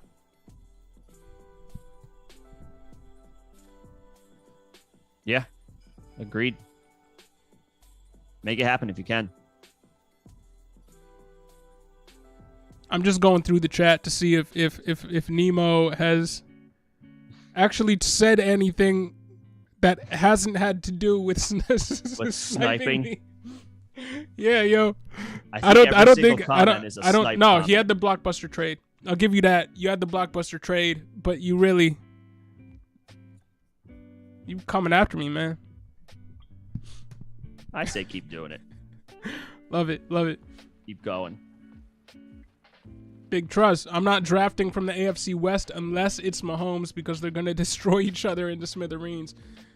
Woody, anybody? Like anybody? It means that there's going to be 6 games of high-octane offenses, going at it. And I'm taking if we're just talking straight redraft, and he had another he had Lamar, Derrick Henry, Justin Jefferson, Kyle Pitts. I mean, if you can collect that, you're not going to get both Jefferson and Derrick Henry if it's a redraft league, unless your league allows for draft pick trades, you're not going to get both. Both of those guys are 1st-round picks, most likely. You can get Lamar, you can get Jefferson. Lamar can easily be acquired if you want to go out of your way. Pitts can be acquired if you really want to go out of your way, but you got to draft him. You got to draft him high, which I'm okay with. I'm fine with that. Jefferson, I love. Derrick Henry, you're going to have to probably choose between one of the two. And if it's not standard, if it's half or full PPR, I'm taking Jefferson. Yo, Nemo, don't trigger Nick, man. Oh, I've already been calling for that. But anyway, as far as the AFC West, you mean Denver's Dwayne Eskridge? Stop it. Get out of here. Not even close. He's way better than that. Oh, man. If we're talking straight redraft about the AFC West, I mean, there's lots of dudes I want from that division. I want Kelsey at the end of the 1st round. Who else is I want Devontae Adams at the end of the 1st round. If I can get him at the top of the 2nd round, that's even more of a win. We already talked about Waller being a little bit of a value based on where he's being drafted. Eckler's still deserving of a 1st-round pick. I mean, Cortland Sutton and Jerry Jeudy. I prefer Jerry Jeudy personally, but it's close. I prefer Sutton. So, but you could take either one of those guys, and they both might see a slight bump in target share now without Patrick in the fold. I think they will. Yeah. I mean, if anything, I'll take any quarterback from that group. I'll take any quarterback from that list. And if it's one quarterback, you can even wait on Russ and build easy. You want to talk about building easy stacks. Either one of those receivers with Russ. Basically take any of the tight ends on any of those teams. I'll take Javonte Williams near the 2-3 turn. Who are the other? Melvin Gordon is a Melvin Gordon's a great value. He is. Man, there's lots of talent steal. in the AFC West. I'm not shying away from any of those dudes. No, I'm kind of seeking those guys out, to be honest with you. I'll go on. And then those Chargers wide receivers. Yeah. There's way too much talent. I'm taking all those guys. I'll take any one of them. I'm joining a bunch of best balls and I'm having some collection of all of them. I'm still drafting a ton of Travis Kelce, like as soon as the 9th or 10th pick.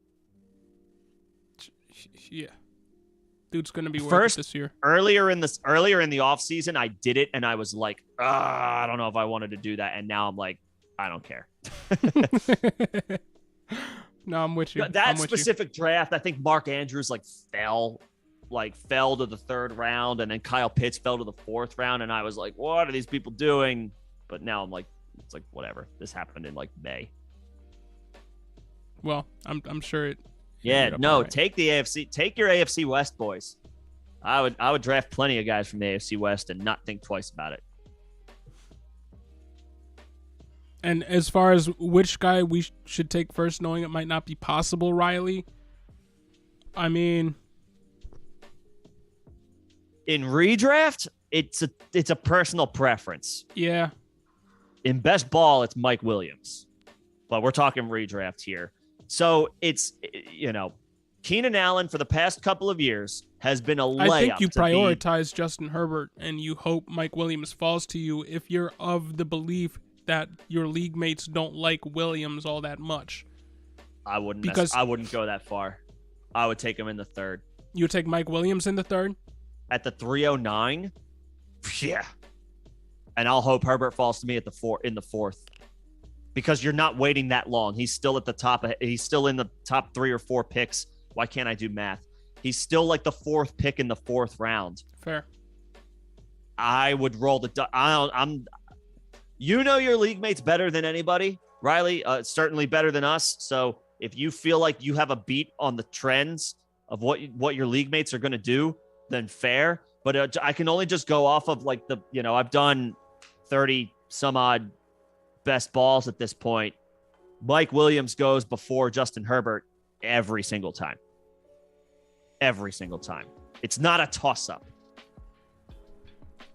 Mike Williams goes in the top of the 3rd round every single time. And the difference is I've just been going off of the ADPs and mocks that I've been doing. Doing in the ADPs have been very skewed, especially specifically when it comes to Mike Williams. So probably better for you to take Nick's advice than mine on this one. Yeah, I'm taking Mike Williams, and then I'm hoping Herbert if you falls want to me. One of those guys that is at the quarterback position, that top 3, top 4 guys for sure, no questions asked, I think you prioritize Justin Herbert.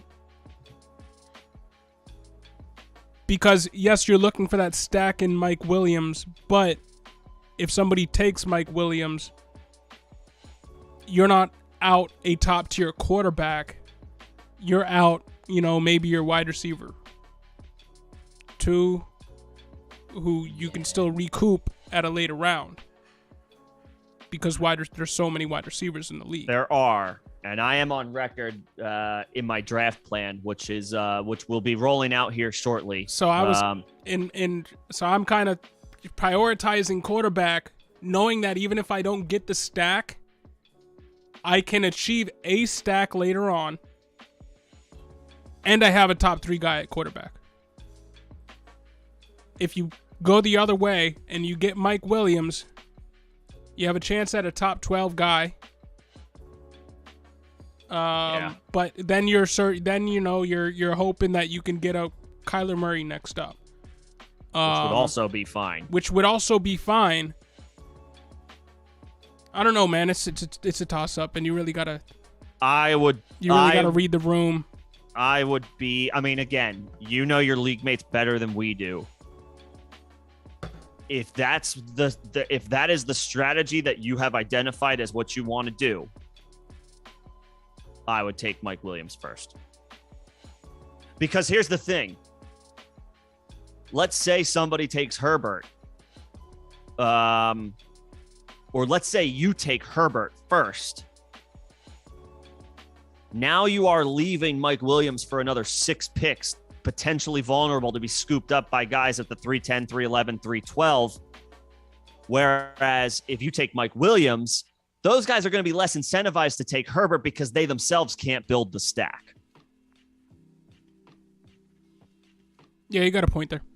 You see what I'm saying? Like, take the receiver, de-incentivize those guys from taking Herbert because then Allen is also likely gone.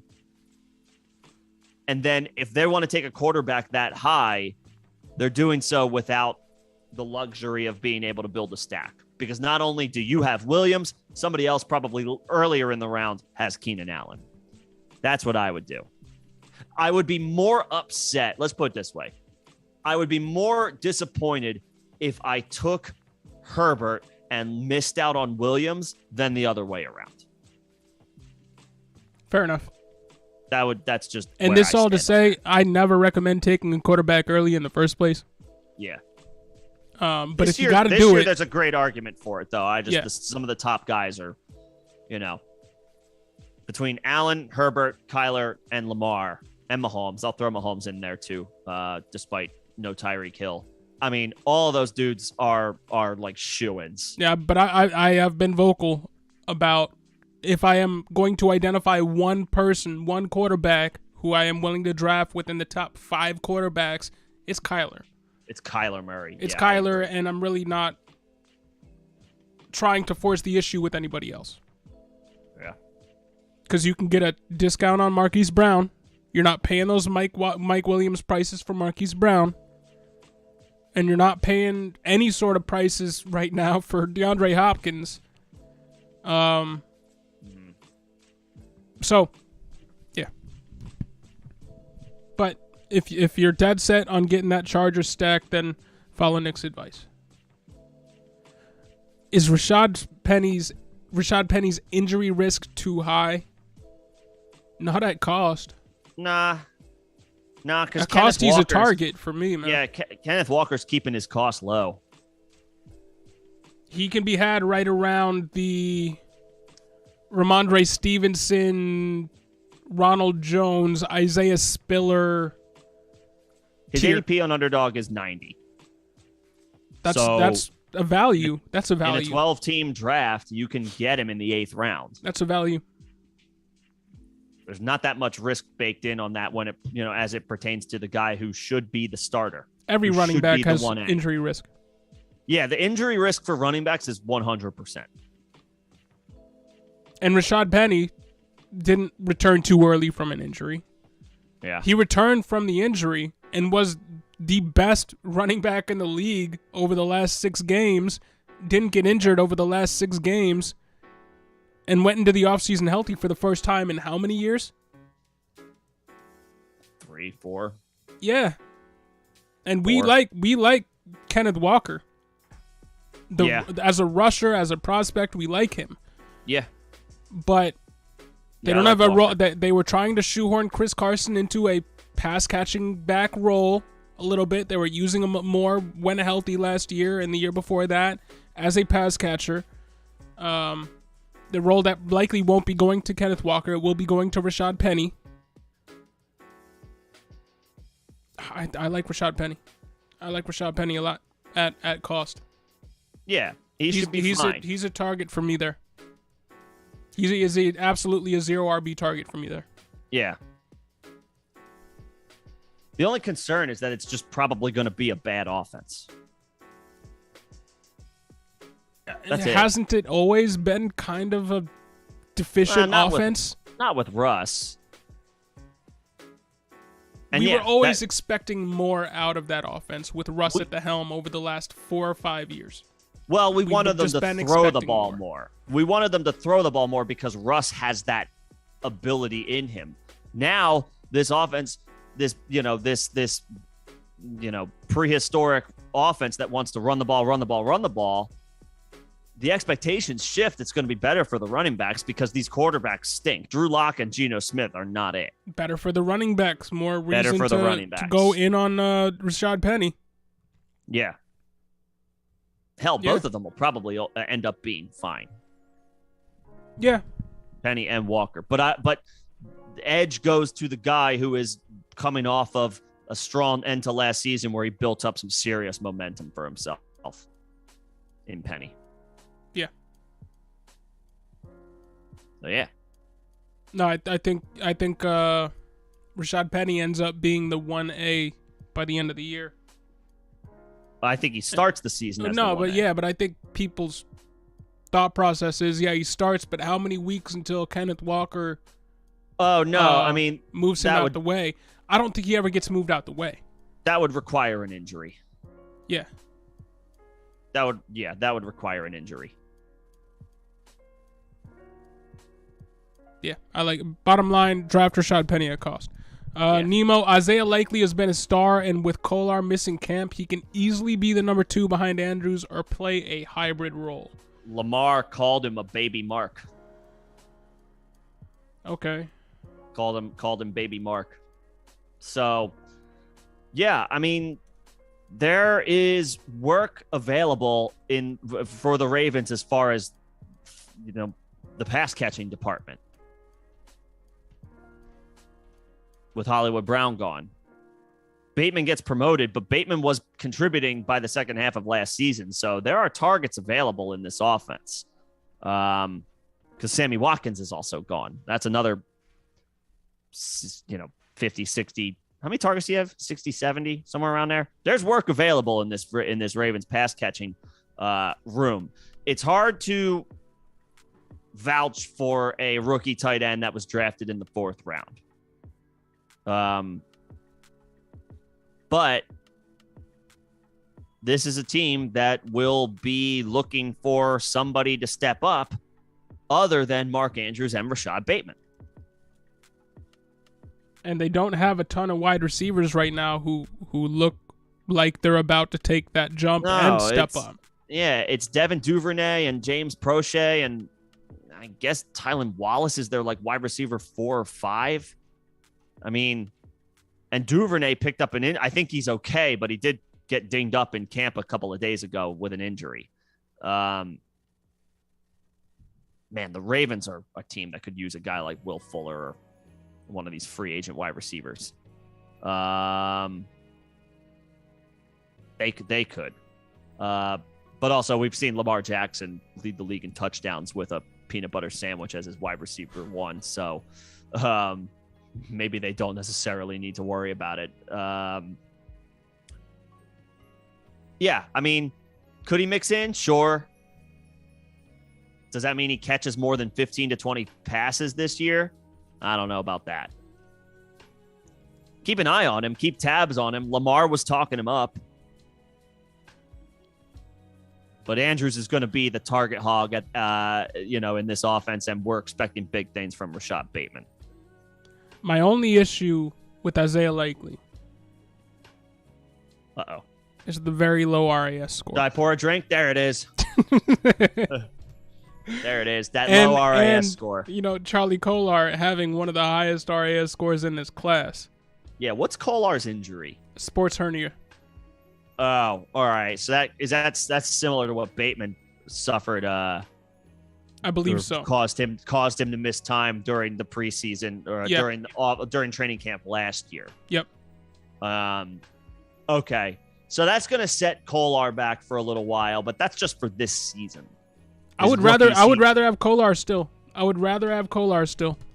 Isaiah Likely has an elite composite explosion grade, but everything else is either okay or poor across the board in his profile. Now, there are some people or some players out there who have made that work. Yeah. You look at Mark Andrews, he does have an RAS of 7. It's not in the 9s, but it's not in the 4s. No, it's the not only tight end in recent memory that I can think of who was in the 4s was Irv Smith Jr. Man, he picked up a nut. He had to have surgery today.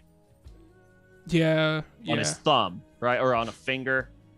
So hopefully that's not, hopefully it's not too bad.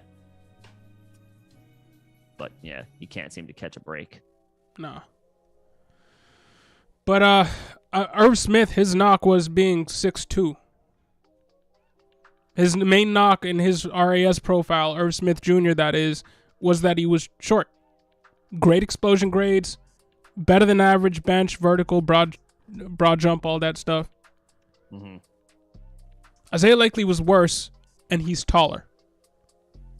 So he was worse in the advanced metrics and the advanced testing, but he's taller. So Isaiah Likely is a taller, worse Irv Smith, athletically, just athletically speaking. Yeah. And I kind of take the whole, this guy's a baby version of that guy, talk with a grain of salt.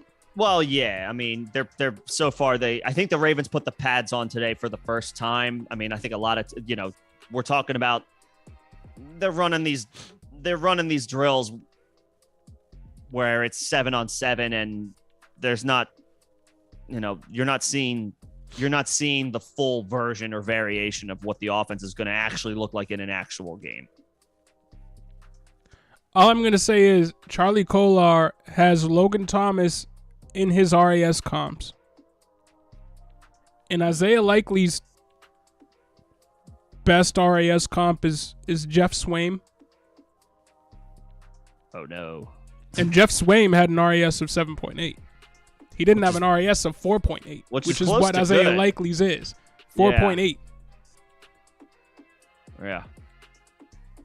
I've been all the way off this Isaiah Likely hype train. Maybe I'm wrong. Maybe he is the one outlier. But 4.8. I'm not playing that game. I'm not playing that game. That would be that would be an outlier of outliers. Which is not impossible. It's not impossible, but the outlier for a guy having an RAS of 4 is bottom tier TE1, top tier TE2 Irv Smith. Yeah. I mean, it's not baby Mark Andrews. I'm sorry. I only buy into hype when it's guys that I already like. I'm just kidding. Speaking of, Sleeper just said that. That was sarcasm.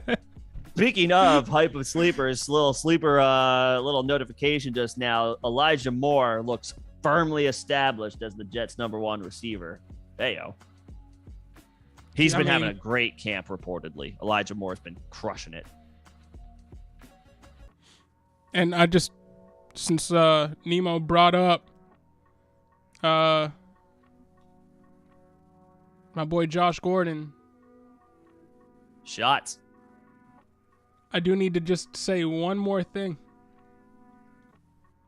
About Josh? No, how it relates to Josh Gordon. Oh, all right. Y'all know one of my favorite wide receivers of the past few years has been Gabe Davis. Yeah? Gabe Davis put on 15 pounds of muscle in between last year and this year. Do you know what happens when you plug in Gabe Davis's new metrics into the RAS calculator? No. Comes up with Josh Gordon as a direct comp to Gabe Davis. Uh-oh. Just going to leave that there. Yeah, he's now weighs 227 pounds. Just going to leave that there, man. Shoot.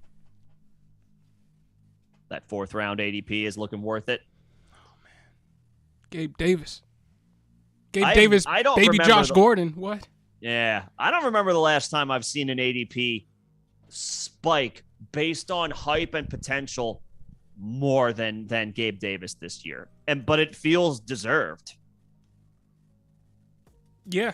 At every point in the process, I feel like the hype is warranted. Set up to have a really strong season. By the way, so is my boy Isaiah McKenzie. Yeah, I gotta walk back my he's been crushing. my Jamison Crowder report, or my Jamison Crowder crushing the offseason. Jamison Crowder might not see the field because he's getting banged up too much, but Isaiah McKenzie is that next man up. He is. Jamison Crowder's going to be a great wide receiver for the Bills. I think McKenzie's I mean, you can only take any camp report you ever see with a grain of salt, but McKenzie might have that wide receiver 3 role kind of locked down.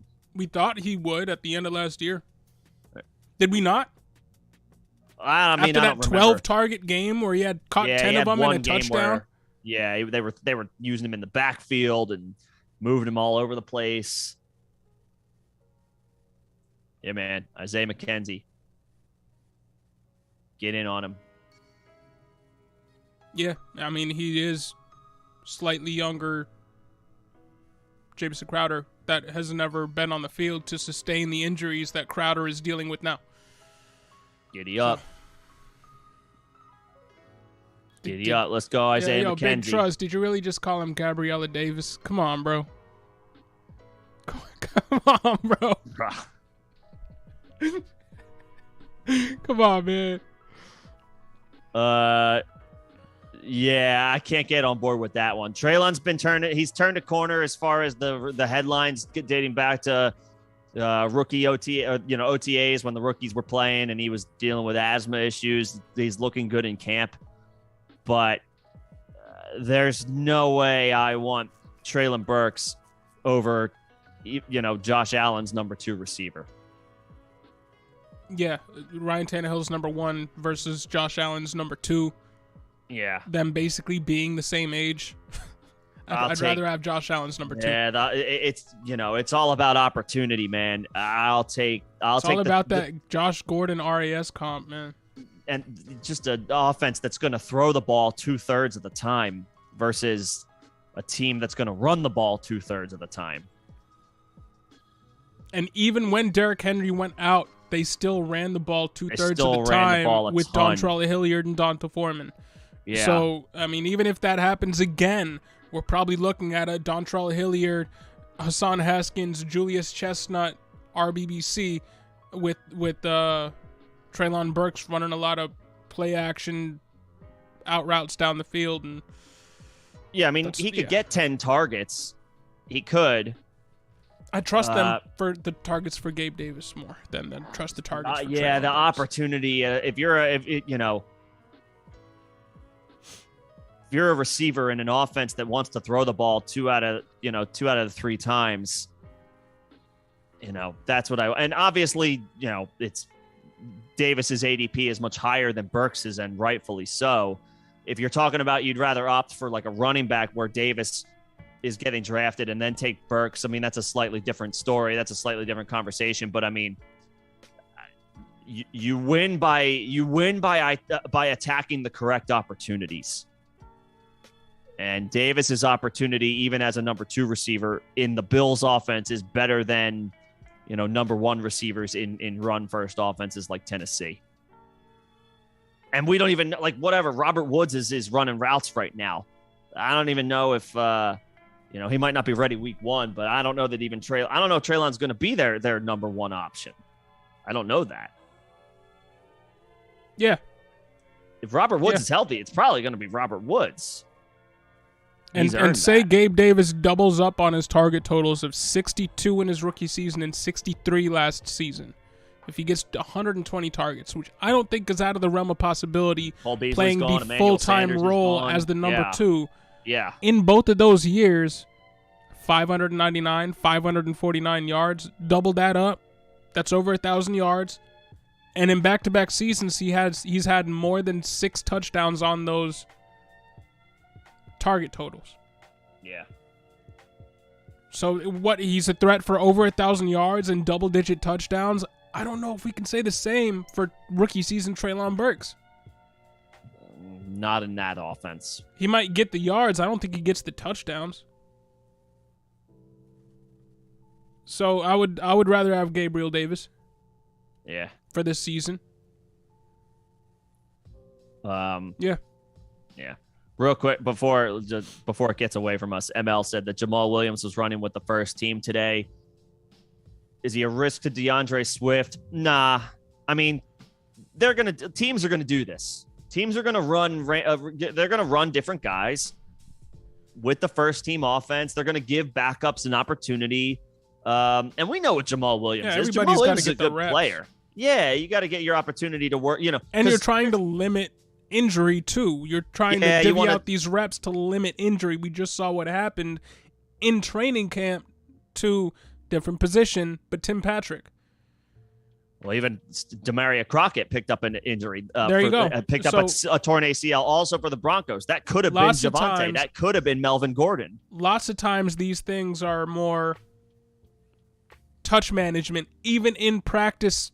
Yeah, and even in the practices that are being thrown out, where they're not hitting each other. Yeah, right. So I'm not looking at that and saying I'm worried about Swift. And I like Jamal Williams. Jamal Williams is a fine depth target at the position. This doesn't change the fact that in a 12-team redraft, if I have the 9th, 10th pick, and I can get Swift at the top of the second round, I'm doing that. And this isn't like a Ramondre Stevenson, Damian Harris situation. Nah, Swift this isn't a Kenny Gainwell, Miles Sanders situation. Swift is far and away ahead of those guys. Doesn't matter really what happens with his number 2 running mate. There's no chance of the number 2 guy overtaking him or even really being a threat to his workload. Remember last year, this was a guy that they had a 30 rush game with DeAndre Swift. So, yeah, I don't think you have to worry about Swift's workload just because Jamal Williams is getting some run with the first team. Again, these are practices. We talking about practices? Don't do that. Not a game. Don't do that. Okay. All right. Don't do that. Sorry, man. Yo, Chiefs OC Eric Bieniemy said yesterday that they're going to get Clyde Edwards-Helaire even more involved. That is interesting. I don't believe that. Yeah, well, that's coach speak. Yeah, that's good old-fashioned coach speak. I'll believe it when I see it. Yeah. Johnny Jones, good to see you. Josh Allen spreads it out a lot, though. Sometimes knocks, sometimes he runs, and now they have a great pass catcher in James Cook. Yeah, but they lost Cole Beasley, who they passed to 100 and something times each season over the last 3 seasons. I'll look up his targets. They lost Emmanuel Sanders, who through the first 7-8 games had a top 16 air yard share in the league. Who else? Beasley cleared 100 Beasley cleared 100 targets in each of his 3 seasons with the Bills. Yeah. That's all available now. And then whatever Emmanuel Sanders got last year, I'll look that up. 70 something. I mean, you're talking about 200 targets, damn near. Yeah. 100 targets. And this is an offense. You got 72. This is an offense. James Cook offers a different skill set than Devin Singletary and Zach Moss do, but this offense doesn't throw to the running backs. This offense pushes the ball downfield. I want, and Gabe Davis, what is he, 6'3"? He's a different. Yeah. He's a different mold of a Cole Beasley, of an Emmanuel Sanders. Added 15 pounds of muscle. And look at he had an amazing playoff game. Yeah, he did. But that is not a flash in the pan here. Look at what he did weeks 13 through 15. 3-week span, 4 touchdowns over that 3-week span. Week 17 and 18, they didn't need him as much. It was against ATL and the Jets, who had nobody out there. Didn't need him much. Did the Bills play their starters week 18? I don't remember. I don't know. And they probably didn't need their starters against Atlanta in week 17. But in the 3 weeks prior, was a cold snow game. In the 3 weeks prior, New England, Tampa Bay, Carolina, probably didn't need him for the Carolina game, but regardless, still got 2 touchdowns there and a touchdown in each of the last 2 games prior to that. They had started using Gabe Davis a lot more and basically not using Emmanuel Sanders at all prior to that playoff game. Everybody's pointing to the playoff game. Yeah. But look at what he did over the last third of the year. When he starts dating back to his rookie season, he averages a touchdown a game as a starter, not for his career. But he had a 5-game stretch where, as a rookie, where he started for them.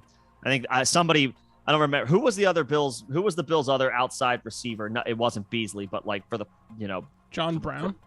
Yeah. Yes. When John Brown went out of the lineup for a 4 or 5 game stretch with Gabe Davis as a rookie, Gabe Davis caught a touchdown in every game. Yeah. He averages a touchdown. He's not going to get 4. He's not going to get 3. So I think you're right. He averages a touchdown Johnny as a starter. Jones. I think you're right. Josh Allen does spread it around a lot. Lots of times it's going to be Knox, especially in those red zone opportunities where you hope that maybe Gabe Davis comes down with one. But what the Bills do not have is a guy that can go up and get it. They have a guy that can shake anybody out of their shoes and be open on any given play, and Stephon Diggs, but they don't have that climb up the ladder and get it type that they now have in Gabe Davis. Josh Allen's never played with one of those guys. And we saw what Josh Allen can do with one of those guys. Yeah. In the playoff run, in those last 6 weeks, 5 weeks of the year last year, in that one playoff game.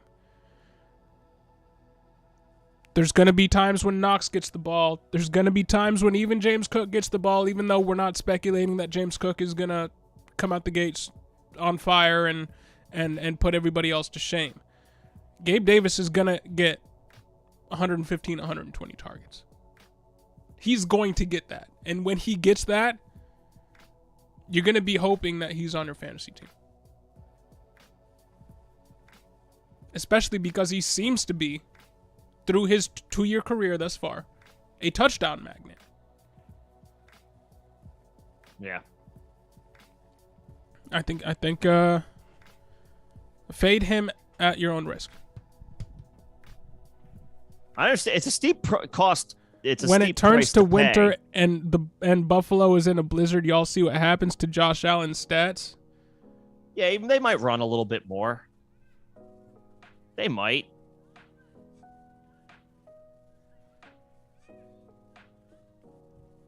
You're still talking about a team that is going to force the issue throwing the football. Look how I just didn't know we were still there. About wait until winter. No. I thought we were past that with Josh Allen. Well, I mean, just look at the wind game against New England. I mean, forget the snow. The snow is not as much of a concern. It's more or less the wind. When that's what Josh really Allen has an impact. Perfect. He had a perfect passer rating against the Patriots that week. In that wind game. Yeah. I mean, the wind gusts were 40 miles an hour. They were still throwing the ball. The game where and I know they had Mac Jones. He's a rookie. He's much more inexperienced. And so they threw the ball, once, twice? 3 times. Yeah. I mean, there was a reason why if the wind was 20 miles per hour less, they would have attempted a few more pass attempts. The Bills were like, fuck it. We're still throwing.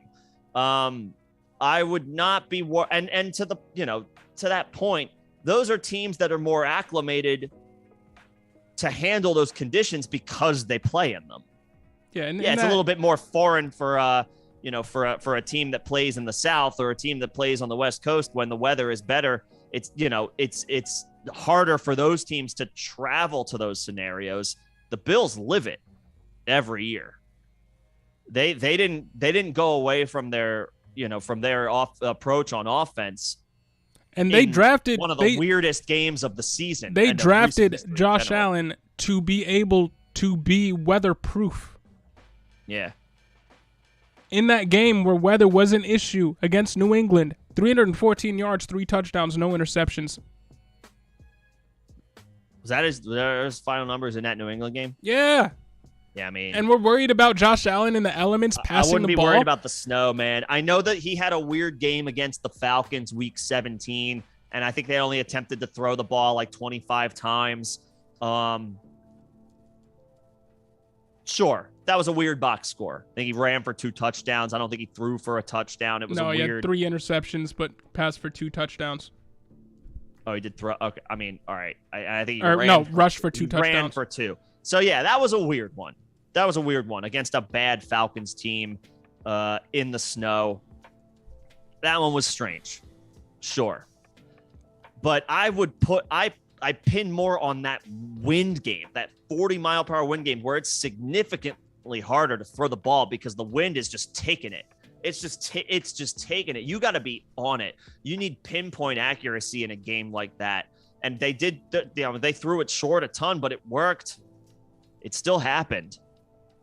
And we're cherry picking games.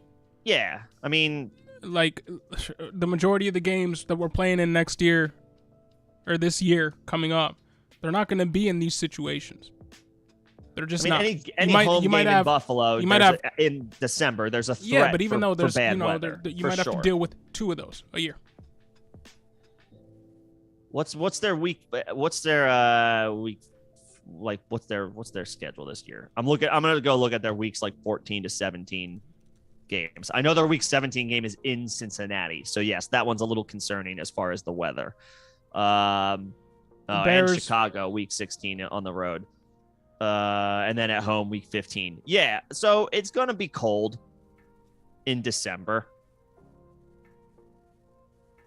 But if there's an offense I'm willing to bet on from throwing the ball from that perspective, it's the Bills. And I mean, if you're looking for a scenario to where Gabe Davis gets more of the balls thrown his direction than even a Stephon Diggs in a given game, you would think it's a game like a snow game where Josh Allen is just searching for his big target. Yeah, they might throw short a ton in those situations, but they're still going to throw. Yeah. Bottom line is, I'm not worried. I'm MO. not worried about the weather. I don't know if the weather narrative works when you're analyzing a Josh Allen-led offense. Yeah, in a lesser offense, sure. In one of the best passing attacks in the league, I'll take my chances. I will. But good question here. Would you rather take a hit from Ray Lewis or attempt to tackle Derrick Henry? I would rather attempt to tackle Derrick Henry. Cuz he'll just stiff arm me out the way and I might look silly. And they might put that on a poster, right? But if I take a hit from Ray Lewis, I might die. You might die either way. Well, you know what I mean. Can I pay a fine and skip it? Skip both of them? I'd rather attempt to tackle Derrick Henry. I'll pay a fine and skip either one. I'll take the 0. I would rather not take a hit from Ray Lewis. Because even then, after Ray Lewis, lays you out, he's gonna dance over you too. I don't want to deal with that, man. I don't want to deal with that. I'd rather just get a stiff arm and get out the way. I'll take the 0 and I'll pay the fine and just say that I quit. I'll quit while I'm ahead. Dio, should I pull the trigger for a 2nd and 2/3 to give up Juju? I'd want 2 seconds, even though I'm not super high on Juju. I don't think thirds really amount to much outside of bargaining chips. I would try for 2 seconds. Try for 2 second-round picks. That's what I would do. But if you can get him to go up for that, then yeah. If you say turn both of those seconds into both of those thirds into an additional second, you got a deal. Yeah, 2 seconds for Juju is about right. I would do that. Do you think? Excuse me. Right. Do you actually believe Cooper Kupp breaks the receiving record playing in snowy weather? Yeah, I mean, Cooper Kupp's one of the best receivers in the league. We're not talking about breaking the receiving record. Those are 2 very different questions. Cooper Kupp's one of the best receivers in the game. I'm not going to go as far as to say that Gabe Davis is one of the best receivers in the game. No. He's not the best receiver on his own team. No. it's the opportunity that he's in, attached to Josh Allen. And again, we're talking about games where this isn't a concern until like week 13 or 14 at the earliest. Yeah. We still got like 10 weeks to get through where the weather's going to be just fine. It might be cold, but cold in Buffalo in November is what? 30 degrees, 40 degrees? If there's no conditions, honestly, if there's no elements, I'm not worried about that. With that lake effect snow up there, you do have to worry about snow on any given so day. It's random. It could happen anytime. But with it being in Orchard Park and not in Buffalo proper, it gets a little bit of shelter there. Plus, it's been less snowy in the whole world over the last, 6 years? There's still going to be snow up there. Now it's a whole other conversation, but it's a fair point. It's generally speaking, it just on average, it's just warmer in November and December, no matter where you are. Yep. Now, obviously, it's all relative, but 45 degrees in December in Buffalo, I bet those people are walking outside in shorts and flip-flops. I don't know I really think you're looking at like two snow games a year towards the end of the year. I think that is the norm. I think that's been the norm over the last few seasons. I think that's the norm moving forward. And that if it was, 5-6, you'd have me. I'd agree with you that maybe you should be going elsewhere with your fantasy picks based off of 5 to 6 bad weather games in the snow where you're really leaning on your run game. But 1 to 2, I'll deal with that, considering the premium I could potentially catch on the other side in those warm weather games, having Josh Allen's number 2 weapon who is due for 120 targets. Downfield targets, no less. I know there was no snow in the playoff game where he caught 4 touchdowns, but how cold was it? It was in Kansas City in January. 30s? At best. Yeah. The game was played at night. Probably talking about in the 20s at best. Yeah. I think we're on different ends of this. And look, at the end of the day, temperatures, I'm just looking at an article. Temperatures at kickoff were in the upper 30s. Temperatures fell to near freezing by game's end. Which I guess they were dealing with cold weather. They were dealing with cold weather, which is just below 32 degrees Fahrenheit, right. But still, it's pretty cold. Look, if you don't want to draft Gabe Davis, then don't draft him. But then also but then it's also, does the same argument stand for Stephon Diggs, who has been a wide receiver? And I know it's his teammate, and it's like, how much saturation do you want from one offense? If you don't want Gabe Davis, just, then don't draft Gabe Davis. If those are your concerns, at the end of the day, Big Truz, and I don't think, we haven't, correct me if I'm wrong, I don't know if we've seen you around before. First of all, we always appreciate the dialogue. Absolutely. This is a good discussion. Yeah, it's a good conversation. Discussion. Yeah. We're never gonna try to tell you what to do. So if after all of these points you're like, nah, I'm still not taking him, then don't take him. Don't draft him. If there are guys in that same range, you mentioned Cooper Kupp, his teammate Allen Robinson is going in that same range. Take Allen Robinson because he also plays a SoFi, and Van Jefferson got a knee issue, so stock up on Allen Robinson, who's also attached to, if that's your concern, then now you're talking about a guy who plays his home games in LA and has much fewer weather concerns on a per game basis playing for the Rams. If that's your concern, then sure, take Allen Robinson. We're just trying to identify, I'm more worried about who's this dude's quarterback and what offense is he attached to versus the threat of snow in week 16. That's it. That's all. Yeah, I'm with you. So that's all. But if at the end of this, you log off, you're thinking to yourself, I just disagree with those guys. That's fine. At the end of the day, you are the one who's in control of your own team. We can only have a dialogue that just hopefully helps figure all this stuff out. Yeah, I mean, at the end of the day, do whatever you think is best for your squad. Yeah.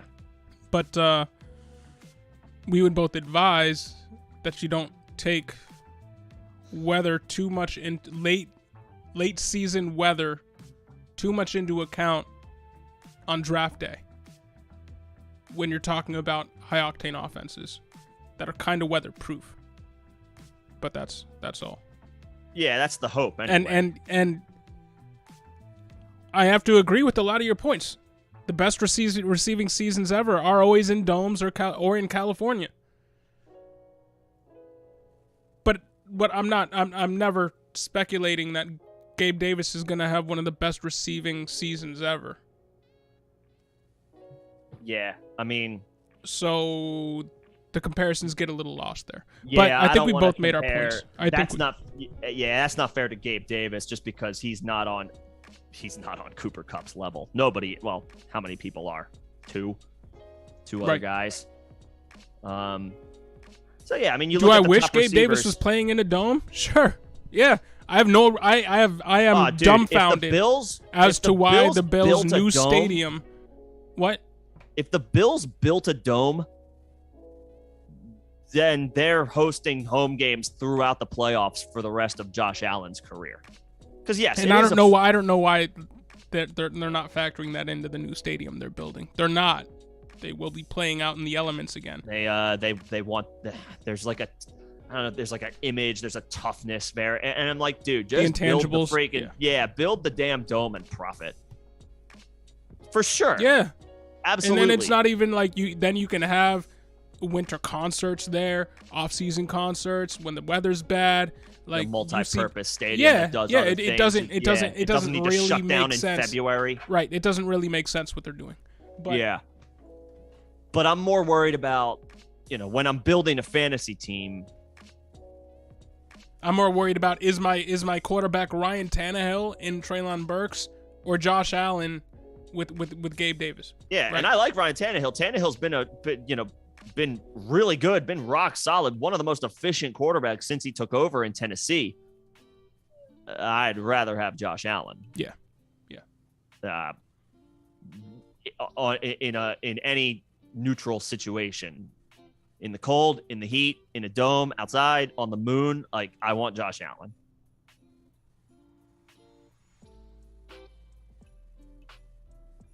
And I want his receiver, and I want the guys he's throwing to, because I know they're going to throw the ball 70% of the time. Yep. Alex Santos, James Cook, or Jalen Tolbert? Jalen Tolbert. Jalen Tolbert. Right now, for year one, Jalen Tolbert. For the rest of their career? We got to see how this backfield plays out in Buffalo. That's the thing. They've not had a guy like James Cook before.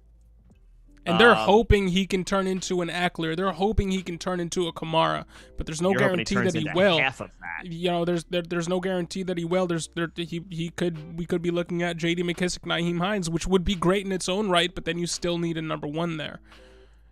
Jalen Tolbert is never going to be the number one wide receiver in Dallas. He may never be a number one wide receiver outright, but he could be a number 2/focal point. And he will be asked to be very early in his career. So year one, Jalen Tolbert. Year two, honestly, it depends, because the Buffalo Bills could franchise tag Devin Singletary if he has a good season. They could. He's in a contract year. They could just lock him up. If he does really well this year, and they see James Cook as more of a sub-package type guy, they could lock up Devin Singletary. They could. There was just a report earlier last week that Zach Moss, all is not lost for Zach Moss. There was a report that he's been looking good. Right. So could be coach speed. I think it's Jalen Tolbert. I think it's Jalen Tolbert for year one and going into the future. But the going into the future,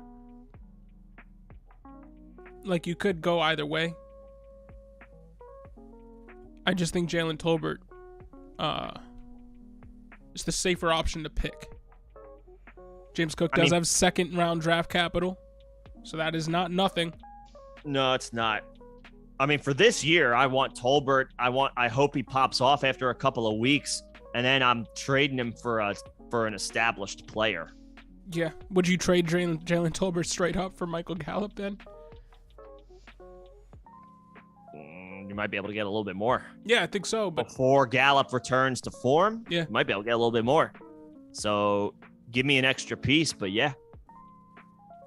Hell, you might be able to get James Cook in addition to that. True. Depending on how he does. And Riley, agreed. Big trust. Don't worry about Jamal. I like Jamal Williams. He's a distant. He's not even a 1B. He's a 2. Yeah. I like Jamal Williams, but it's DeAndre Swift is the dude. Don't worry about practice reports like at the end of July. And big trust. Yeah. Hey, whatever. Do you think is? But it is is a different.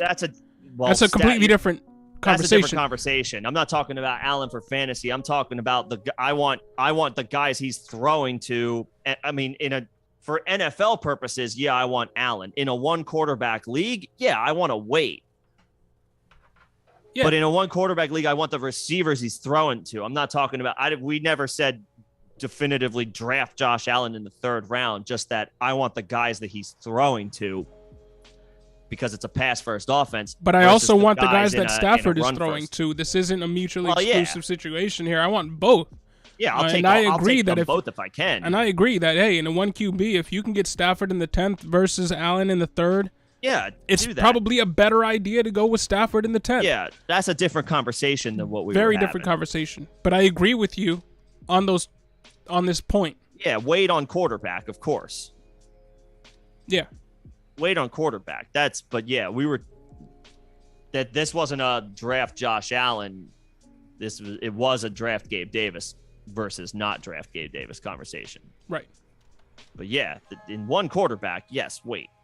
But yeah, that's different conversation entirely. Riley, any sleeper tight ends? We got 1 million of them. Yeah, we've done whole live streams where we talk for 3 hours on our favorite sleeper tight ends. We got 1 million of them. I mean, I'll just go through. You want to just run through a bunch? I mean, we got to keep my number one guy is Robert Tonyan. Keep an eye on his health, the knee injury. It sounds like he's a question mark for week 1, so obviously that's always a little concerning. But Tonyan should have an opportunity for a huge season this year, just because it's like a thin group of pass catchers in Green Bay. Tonyan's got a chance to replicate the 8 touchdowns he scored in 2020.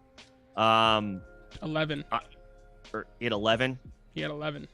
Okay, so he could get 9 or 10, just because who else? There's not too many other. It's Alan Lazard and a bunch of rookies.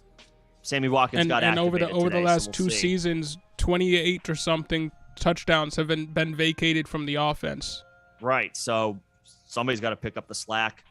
Tonyan's done it. Last year he picked up an injury, he missed a lot of time, but 2 years ago caught double-digit scores.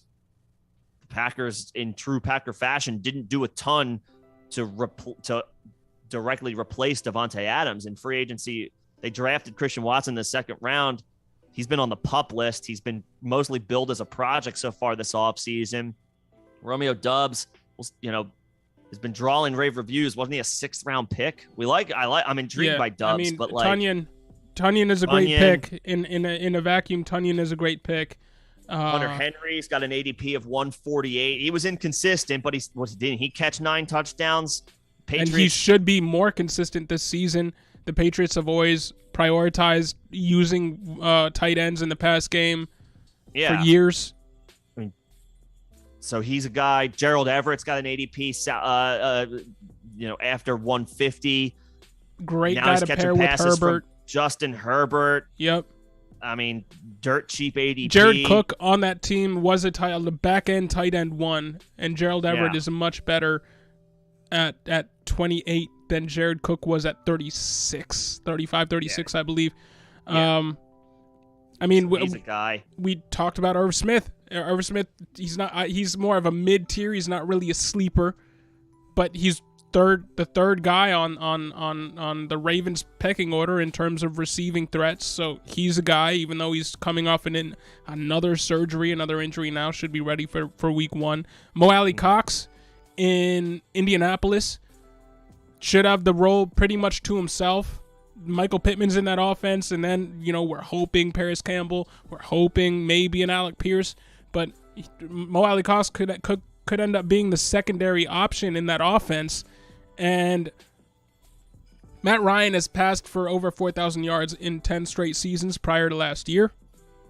He has sustained tight end 1 production for guys like Austin Hooper 3 times, Hayden Hurst once, Kyle Pitts once over the last 6 seasons. Mo Alley Cox is definitely a late round option at tight end for sure. Albert O, with Tim Patrick getting injured. I mean, Tim Patrick went down today. Noah Fant moves on in the Russell Wilson trade. I mean, Albert O has a chance to see an uptick in what was his originally projected work. Russell Wilson historically leans on his tight ends in the red zone. So Albert O's looking good. I mean, you're talking about, guys with an ADP of 160 or later. Tyler Higbee. Noah Fant's in there too. Noah Fant. I mean, they're dirt cheap. They're just dirt cheap. Hayden Hurst has an ADP around 180. I mean, Jamar Chase and T. Higgins are on the outside. The middle of the field is going to be wide open for Cincinnati. Hayden Hurst is, CJ Uzomah saw a boost in his numbers because of the weapons on the outside. Hayden Hurst is better than CJ Uzomah. There are a lot of sleeper tight ends this year, more so than any year. Fun. I mean, even Austin Hooper, who we just mentioned in reference to Matt Ryan, now he looks to be the de facto number 1 target for Ryan Tannehill because nobody else is out there healthy or having received a full amount of complemented snaps in OTAs and minicamp. So, I mean, Austin Hooper's the only guy that's been out there 100% of the time. Noah Fant, we mentioned him. He was a top 12 tight end twice, 11th and 12th, with Teddy Bridgewater, with Drew Lock, and now who is he playing with in Seattle? Drew Lock or Geno Smith? Yeah, you're not falling too much in the quarterbacks you were getting it done with. Mm-hmm. So Noah Fant is a value as a guy who can get back to top 12 tight end numbers with bad quarterback play. He's proven it 2 years in a row. There are a ton of late round tight ends to the point where Nick is a little bit different than I am in that if you can get a Kelsey and Andrews and a Pitts, I believe I'll still take those. You're happy with those guys. If I miss out on Kelsey, I am waiting until I can draft, the Tunyons, the Gerald Everetts, the Mo Alley Coxes, the Noah Fants, the Albert O's, 10 rounds later, 12 rounds later. If I miss out on Kelsey, I'm waiting until Tunyon. If I miss out on Kelsey, I'm waiting until Gerald Everett. So there's your answer. Yeah, I'm fine with taking Kelsey at the end of the first round. As am I. Yeah. Andrews at the 2-3 turn is fine. I kind of like Kyle Pitts a little bit more if you can get him at the end of the third round. I'm fine with any of those dudes. Another thing to keep in mind, what do we always say? What do we always say about about taking dart throws, shots on tight ends, touchdowns?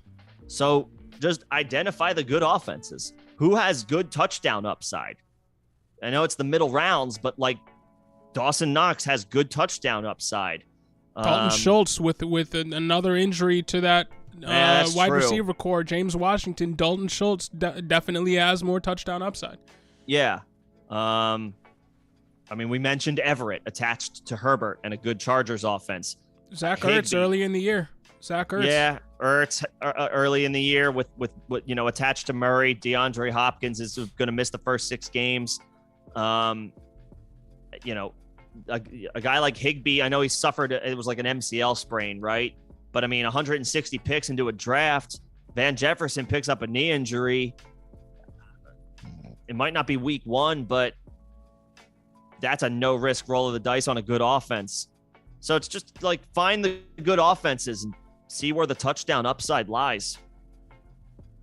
But I do have to admit, after the first 3 or 4 guys, and really for me, after Kelsey, if I miss out on Kelsey, but I could see myself just being like, all right, I like Andrews, I like Pitts, I like Waller. If they fall enough, I'll take them. If I miss out on those 4 guys, and I'm left with Kittle, Schultz, Ertz, Hawkinson, Knox, Goddard, Freiermuth, I'm out on all those guys until, again, it's Albert O, Robert Tonyan, Irv Smith on the board. And then I'm back in on tight end. Because to your point, we're chasing touchdowns. Yeah, we're chasing scores. And after those first 4 guys, yeah, there are some guys that are just going to be utilized a ton, like a Dalton Schultz, like a George Kittle. But with TJ Hawkinson, you're basically chasing touchdowns. With Dawson Knox, you're basically chasing touchdowns. With Dallas Goedert, you're basically chasing touchdowns. Pat Freiermuth, you're definitely chasing touchdowns. Zach Ertz, too. Mm-hmm. So I'd rather just do those with guys I don't have to invest as much capital in. So, yeah. And Johnny Jones, sorry if we missed this, but you were just wondering. Oh, he did. Yeah, I helped him with this last week. A life-changing trade. Cooper Kupp and Keenan Allen for Chase and DJ Moore, I'm guessing? Yes. Yeah. And did you get Chase and Moore? He got Chase and Moore. That was the trade straight up in Dynasty. I mean, he got younger and... Damn, dude. He got younger and maybe eventually he's not too far away from. I think you got younger and better. I think you got younger and better. Yeah. Yeah, I think you got younger and better. Chase is, take the quarterbacks out of the conversation. Chase is a top 2 dynasty prospect. Well, I'm just looking like, okay, Chase and Kupp, let's call it a wash. Keenan Allen versus DJ Moore. Keenan Allen over the past few seasons hasn't reached 1,000 yards in multiple times. Been a low end wide receiver but he's getting the targets. He's getting he's still a consummate pro. Isn't going to fade anytime soon. Not fall completely off the map at least. Yeah. But DJ Moore is an ascending talent who at baseline gets 1,000 yards and 4 touchdowns. And Keenan Allen is a descending talent who gets around 950 yards and 4 to 6 touchdowns. And one of those guys is probably going to fall off within the next 3 seasons, and the other one will still be in his prime. So you won. Just based off of Keenan Allen and Moore. Now factor in the chance that the fact that you're saving 7 years on your wide receiver one's lifespan. Yeah. That's clear in a way win. Yeah. Clear in a way win. So good job. Yep. Theo, I think we gave you our answer on this one. Well, he picked up 3/3. He picked up another 3/3. Third. Okay. And I saw your you're right. I'm sorry, man. I saw your he doesn't have 2 seconds deal. Does the third? No, another third doesn't swing it for me, man. Yeah. Thirds have a 9.4% chance of becoming a starter within the first 3 seasons. That's the metric you're looking at with 3rd round picks.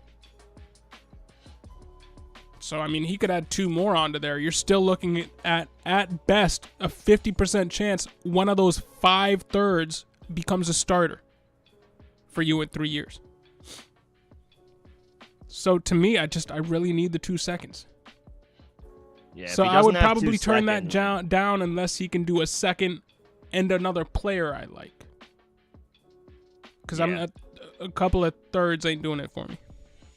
Yeah. That doesn't move the needle.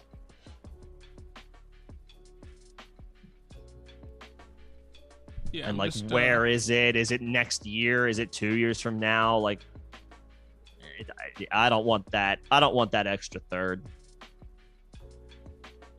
Yeah, the hit rates on draft picks not high. First round hit rate is 45.8%. 45.8% of first round picks in rookie drafts hit and become starters in the first 3 years. And by starter, we're talking top 24 running back, top 30 wide receiver, or top 12 quarterback or tight end.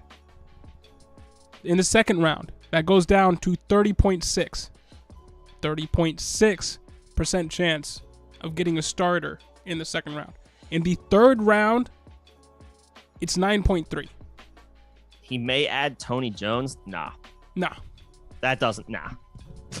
Just keep in mind, with those third round picks, treat them more like bargaining chips. Don't treat them as assets you necessarily want to accumulate a ton of. Those third round picks ideally should be ammunition for you to move up in your drafts. Is how I see it. Especially with, I know a lot of you are compiling a ton of first round picks, a ton of second round picks in 2023. How many slots do you have to spend those picks on? Mm-hmm. If you only have 6 projected free spots by next season, and you have 6 first round picks, and then make a deal to acquire 3 more thirds, you don't have space for those thirds. So you got to think of that too. Dudes you're dropping. Right, yeah. Right. And you don't want to get caught in a situation where you're cutting valuable assets. So you do have to factor that in too. Getting all the picks in the world sounds great on paper. They do come due eventually.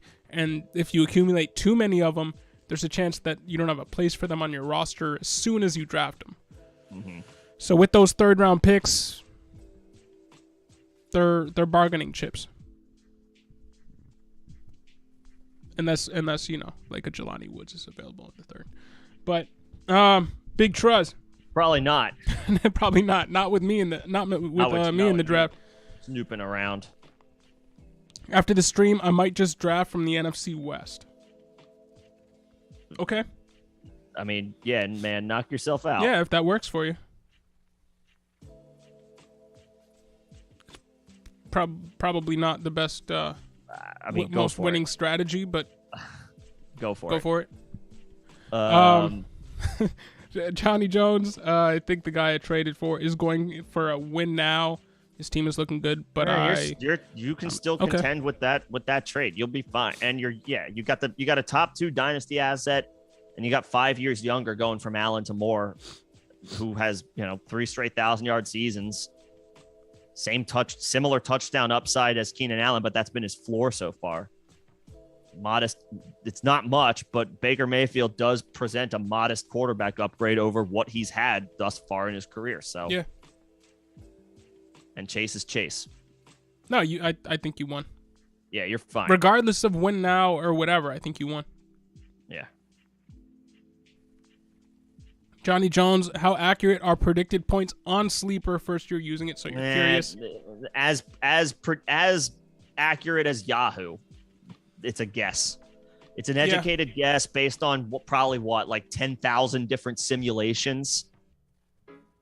And then they run these players and seasons through basically a Madden simulation 500,000 times and average out their numbers. The average performance, and some of them are huge blow up games, and some are games where they catch 2 passes for 20 yards or worse. It's just a law of averages. It's not something I would ever worry too much about keeping tabs on. I wouldn't base my analysis on who I should start this week on the predicted points on Sleeper. Take notes of them, maybe figure out why they would think that, and see if that factors into your own assessment. And if you disagree, then switch them out. Yeah. And Theo, you know, I might have, but I changed my mind. I might have said that, but I really don't. Like I don't know. The Juju, further I get into, I don't know about Juju, man. Just thinking about the value of a third-round pick, I just tend to think they're kind of sweeteners that don't mean much.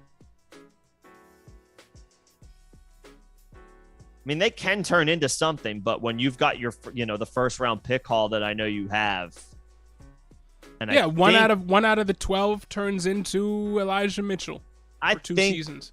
And right? I think your rosters are a little smaller than what we have. We have slightly larger rosters in our dynasty league that, from what I've gathered, is larger than the average league. So I think there's more of a squeeze for the guys on your team, or for the guys that you have to ultimately end up choosing to keep for your team. So an extra third round pick, when you factor that in, I'd rather have the 2 seconds. And if he can't do it, then I'm not going to force the issue, because I've already got the draft capital that I'm happy with, moving forward. Yeah. Juju's numbers took a nosedive a couple of years ago, even with, Roethlisberger wasn't playing well, but Deontay Johnson and Chase Claypool were both putting up really good numbers. Juju's final end of season stats were there at the end of the day, but it was pulling teeth getting there, and the advanced numbers suggested that he was significantly worse than both of those guys. He has been going downhill since his second season. He's a slot receiver too. So unless he's racking up a ton of targets, he's not going to get the red zone targets and the type of targets that you want. Yeah. Yeah, I mean he had an 831 yards and 9 touchdowns. But in 4 of those 16 games, he put up more. He had more than 10 targets.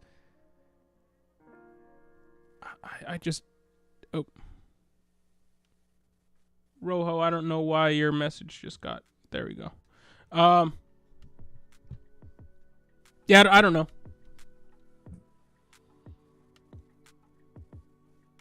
Juju just doesn't. The more I think about third round picks, the more I'm just like, I want a second. I'm pretty sure, Theo, I think I'm remembering correctly. I just don't think I think your league is a little shallower from a roster perspective. So with all the first round picks you've already accumulated, 3/3 is kind of like meh for me, Unless you're planning on moving those thirds to move up. If you can turn them into better picks come the 2023 draft. Yeah. I'm just talking about you have the 112 and you want to move that into the 110, and you could throw a second and a couple of thirds at it to make that happen. Or just a couple. Those are the kind of uses that I see for third round picks. Sure. They're sweeteners. I really don't think I want to be in the position where I have to use them a ton or rely on them. Yeah. And I know you, Theo, you got a ton of draft capital. Yeah. So you're not going to be in a position to where you're going to need those thirds either. Yeah, you're going to be negotiating with yourself to try to move up. So it might look good on paper. Oh, look, second, 3/3 for Juju. But are you going to use them? Maybe. Or they could just be cuts, when it's time to make Yeah, but then you're basically trading Juju for a second. If your 3/3 are going to be cuts by the beginning of their season. Yeah. And Rojo, thank you very much for the kind words. Yeah, man, appreciate it as always. I know you always have kind things to say, and at the end of the day, that's what it's all about. I don't like people who get up on pedestals and try to, it's either listen to me or you're wrong. It's all about the dialogue, because at the end of the day, anybody can sit up here and say, they know what they know what they're doing every single time that they're comes time for them to make a call or a decision on something.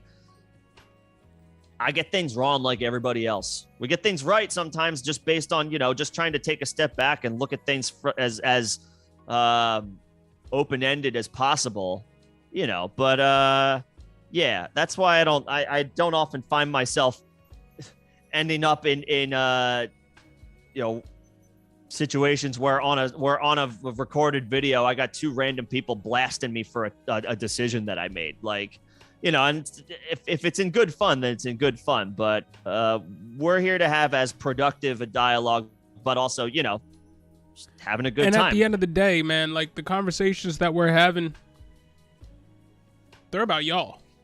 Yeah, and they help us. It's not about, hey, look at us, look at our takes. Our takes are the best, blah blah blah. No. We feel good when we hear back from y'all at the end of the season. Hey, y'all helped me turn around my season by doing this, this, and this. Thank you for your help. That's what makes us feel good. We're not trying to be playoffs, had a good run. Yeah, we're obviously not. Yeah. We hope to hear that you win the league. This is just a discussion based. Yeah. YouTube channel. This isn't us standing up, like to Nick's point, on a pedestal, shouting down from on high. We want to, first and foremost, have conversations with y'all. But yeah, thanks for the kind words, man. Yeah, as always. Appreciate it, man. Johnny Jones, what do you think happens with Deontay? If they're far apart and he gets traded, he gets traded. The Steelers,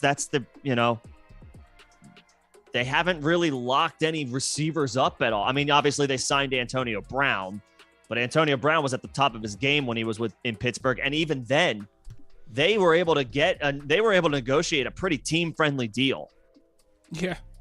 Like, Antonio Brown did not get the most money that he could have gotten. And the Steelers, from that Steelers contract. The Steelers have kind of made a living off of letting good receivers walk. Yeah. Santonio Holmes, Plaxico Burress, Mike Sanders. Wallace, Emmanuel Sanders. They eventually traded AB. I know that was an extenuating Juju. Circumstance.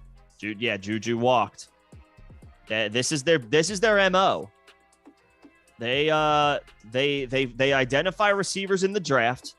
They might be better at it than any team in the league. Honestly, the Steelers might year in, year out. They might be better at identifying receiver talent. I think they are. Yeah, I think they are. They're the best in the league year in, year out at identifying receiving talent. They kind of operate the way that other teams operate with running backs. They churn them out through their rookie contract and then they let them go. And that's a practice that they can they have the benefit continue of the to doubt. do because they Their continue to hit on these wide receivers. They really yeah, do. Their track record is speaks for itself. So what do I think happens with Deontay? I mean, he either gets traded or walks. Just based on recent history, his days in Pittsburgh are numbered. Yeah. It seems to be the case. I think he's deserving of a contract. I think he's gone. Because I think it's clear he is not a true alpha wide receiver. Well, I don't think he is a true alpha. Yeah, he was a wide receiver 1 in fantasy football. Yeah. I don't think he's a true alpha.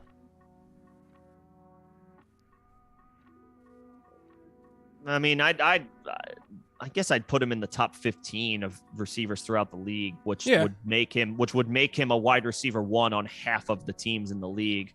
I think he can be that for somebody. Well, no, I think he can be top 5. No, in fantasy, he can as targets reign supreme. If you're a wide receiver getting targets, that's all you need. But I think he's. I just don't think he's a true number 1. I think ideally the Steelers are looking at him like, we would rather have you as our number 2. And you would be the best number 2 in the league. But they know they can't make that happen business-wise. So they're going to end up letting him walk. Not with the numbers he's put up. Right.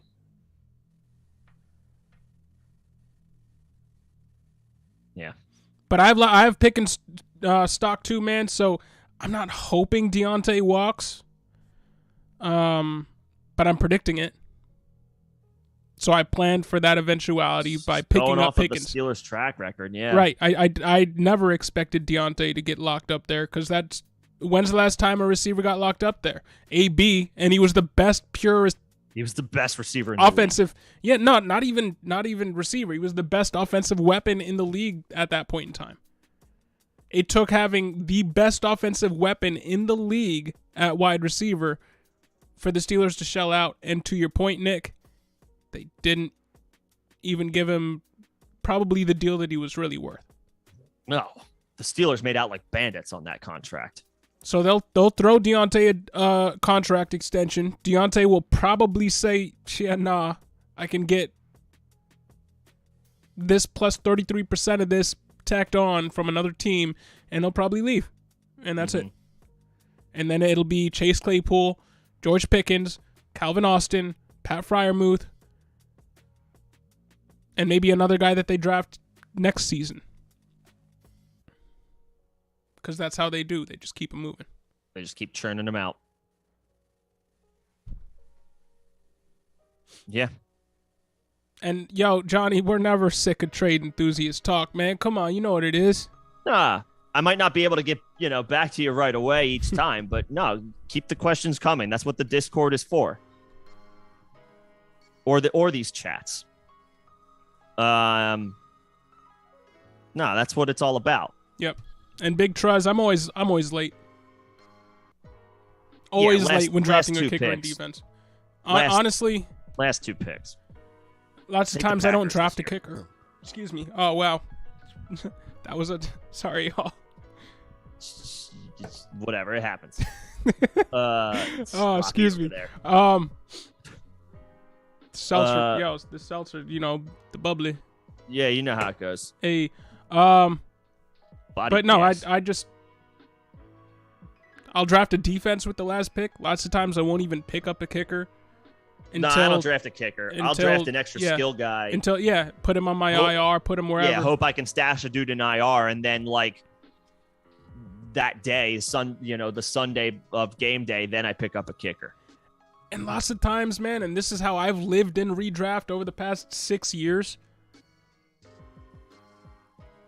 After week 2, after week 3, go on your app, search by the highest performing kicker in defense, and swap your defense out. Swap your kicker out. Lots of times, the guys that are good on those first 3 weeks continue to be good for the next 14, 15. Early season trends are often something that are worth buying into. I haven't drafted a kicker in the past 5 seasons. Yeah, in redraft. Yeah. I just let my kicker rock whoever I pick up for the first 2 weeks. After week 2, I go straight to the waiver wire and pick up the highest performing guy through 2 weeks and roll with that for as long as I need to. And then in week 4, I do the same thing. Lots of times the guy that I picked up who was the highest performing through weeks 2 is still the highest performing through weeks 4, and I just keep it rolling. If not, I swerve. Stream kicker, stream defense. Yeah, just look for a don't plus draft matchup. them too high. Yeah. Because, you love having Justin Tucker on your week 1 roster, but he wasn't even a top 4 kicker last year. He just looked good on your opening roster, and you probably spent too much to get him because he's a name brand at kicker. Yeah, you could have had Evan McPherson. Yeah. Matt Prater. Yeah. No, I'll draft the Packers defense this year, and then, I like that guy, Cade York. Big leg. For a Browns offense that in the second half of the season is going to get a nice little shot in the arm. Yep. As far as scoring opportunities go. Will Lutz is fine, too. That Saints offense is much improved. Michael Thomas is back. They draft Olave. They add Landry. That offense is going to be much better than it was last year. And yeah, I always stream defenses too, Rojo. That's the way to go. I'll say take a shot on the Packers this year. I think they're going to be really good. I've never seen them actually be good before. Mason Crosby was always a stay away kicker for me. Oh, not Crosby. And the defense was always a stay away defense for me. Maybe that's changed, and maybe I just need to reassess. I think the defense will be good. The reason I call them out is because they are a defense. You know, you're going to have to spend a high pick on the Bucks, on the Bills, the Rams, the Chargers, right? You're going to have to spend a 13th, 14th round pick. I say high. Obviously, high is all relative here. But I think I'm looking for a team that I think is going to be really good, but is also simultaneously flying under the radar. And, Big Trust, you're not understanding why we would pick up a guy who isn't going to see our starting lineup just to drop him for a kicker off the waiver wire. That's not technically what we're telling you to, or advocating for you to do. Because the point differentials between kickers is outside of, the top two and the bottom 8 or whatever, pretty similar on a week-to-week basis. They do help your win totals if you get a good one, and they do hurt you if you get a bad one. But nobody can predict how good a kicker's going to be until the season starts. And then you start seeing the point totals, and then you can say, all right, this guy is putting in a ton of field goals, has a bunch of field goal opportunities. Let's pick him up. The reason why we're saying when you're drafting to not draft a kicker and to draft somebody else is injuries happen at more important positions. So if you pick up a guy, if you're planning on drafting a guy in the 14th round, if you're planning on drafting a kicker, and you picked up Darrell Henderson before Cam Akers news, would you rather have the kicker that you drafted in the 14th round, or the heir apparent to RB1 workload for the first 8 to 10 games? Yeah, you might not see the starting lineup week 1, but the idea is trying to identify a guy where it's like, yeah, I can fill my IR spot right away with a stash and hope guy. Yeah, that's the way to go too. If you're drafting a guy that's already on IR, you got a free stash spot. Yeah, or even if you know he's going to miss week 1 and then he's listed as out, depending on the platform that you play, guys who are ruled out can be stashed on IR, and then I can just grab a kicker in a favorable situation. You're basically giving yourself another spot. Yeah, you're giving yourself another roster spot by not taking kicker when everybody else is. And then I'll just take a dude who's attached to a good offense in a game where I expect that team to win, right? I'm looking for a kicker. I'm not necessarily looking for the biggest name. I'm looking for a dude attached to a good offense in a game where I think that team is going to win the game, and or I expect a lot of points to be scored, because if it's two good offenses, and especially so if I expect that team to win the game, they are more likely tacking on points in the second half. Therefore, they are more likely settling for field goals in all of the scoring opportunities that they ultimately accumulate over the course of the game. And it's just math, man. You're playing in a 12-team league. 11 of the teams draft kickers. There's still 25. Well, not 25. Yeah, there's 2/3 of the kickers are available. And somebody's going to have a favorable situation. Of the rest of the guys that didn't make it on a team. Yeah. And there are always good kickers that didn't get drafted. Yeah, there are always kickers on the high-performing offenses that didn't get drafted. You can you can ship kicker and maximize your. Yeah, exactly. So essentially, draft Jameson Williams with the spot that you would be drafting your kicker with. Throw him on IR, Yeah. And then you basically have a stashed Jameson Williams for whenever you need him, and you can then pick up a kicker as soon as the draft ends. This is what I do, Big Trust, and anybody. This is what I do. Look at the spreads, like week 1, and they're out right now. But like, obviously, don't look right now. The lines will obviously change. Look at the spread. Look at the expected point totals. Games where the over/under is 45 and up, where the expectation is there's going to be lots of points scored. I'll roll the dice on a kicker attached to that offense. That's what guys who are at home or just guys attached to better teams. Sometimes that's all it takes. Like if there is a game where the over/under is around 50, which is an indication that the Vegas expects lots of points to be scored, give me one of those kickers, especially the team who I think is going to win the game. Because then I think that team is more likely, to be tacking on points in the second half. And then, you have the luxury of stashing a dude who's got upside, maybe not for week 1, but down the road. And you didn't lose, you didn't lose that. You didn't miss out on that guy to waivers. You secure him in the draft when he's less appealing at the end of the draft, and you still get a kicker.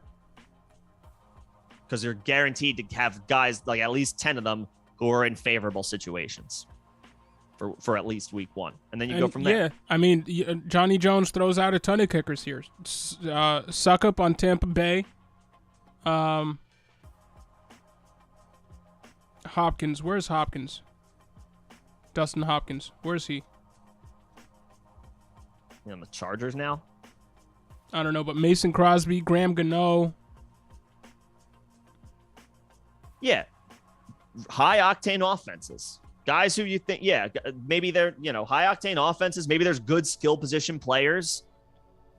Even if it's red zone, even if the quarterback is is really good and you're more likely expecting them to turn it into touchdowns. If you expect those teams to be playing with a lead, they'll be kicking field goals in the second half of the game. Yeah.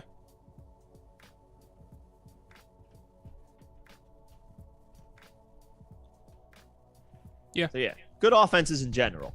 You'll more often than not you'll be okay.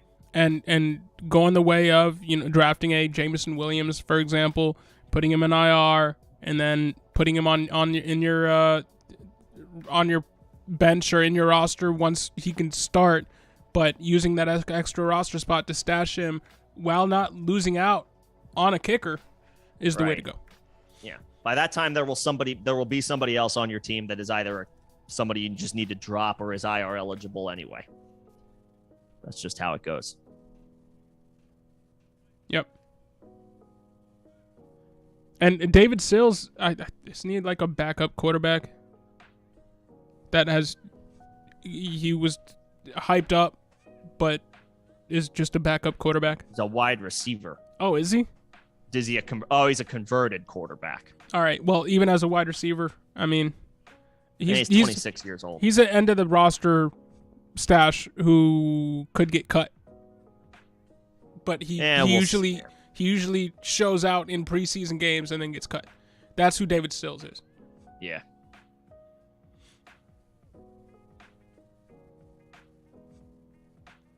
And Big Truz, you draft kickers that are in high octane offenses with red zone deficiency. I got to that, or I tried to get to that one. A good offense is even if the quarterback is a really good quarterback, and you're looking at it and like they're going to score touchdowns. If I expect that team to win the game, then I expect that team to have at least 1 or 2 field goal opportunities in the second half on top of when they're kicking extra points. It's an easy way to, stumble into 8-9 points from your kicker. And with the red zone deficiency thing, I mean, bring up the Bills again, even though we had this another discussion about wide receivers and quarterbacks and bad weather with the Bills. I'll bring up the Bills here in red zone deficiency. They're not a red zone deficient offense. Tyler Bass was still a top 3 kicker last year. Scoring opportunity. All you need is the high octane. The red zone deficiency is just an extra. Yeah, that'll take care of itself. The high octane offense is what you shoot for. And defenses, is it not considerate to draft a defense high instead of a backup running back? I typically treat defense more along the lines of how I treat wide receiver or kicker. I mean, you mean at the end of the draft? Yeah, at the end of the draft. Sometimes I'll just stream defense. With defenses, lots of times you can make it work with a meh defense for 3-4 weeks. As soon as bye weeks hit, you can pick up somebody who's dropped a good defense. That happens every year in redraft, I feel like. Somebody along the line there in the middle weeks drops a real good defense, you just snatch them up. And lots of times, even if you have a real good bona fide defense, lots of times another defense has a much more attractive playoff schedule. And we've advocated on this channel last year, benching some year-long bona fide good defenses for defenses that came on strong halfway through the year and had a great playoff stretch. Great playoff schedule. Because that matters too. It's rare to come across a defense that you're just set with for the rest of the season. Usually, a good manager is juggling between a couple defenses. Last year, both Nick and I had 2 defenses on our keeper redraft league. Yeah, team. I roster 2 defenses a lot, especially in the second half of the season. Yeah. So really, I don't think it's necessary to invest a high draft pick in defense, unless you're guaranteed to get the steel curtain, and nobody's guaranteed that in this NFL. Nah, not with the way that the game is catered to offenses. Yeah, like that just doesn't exist anymore.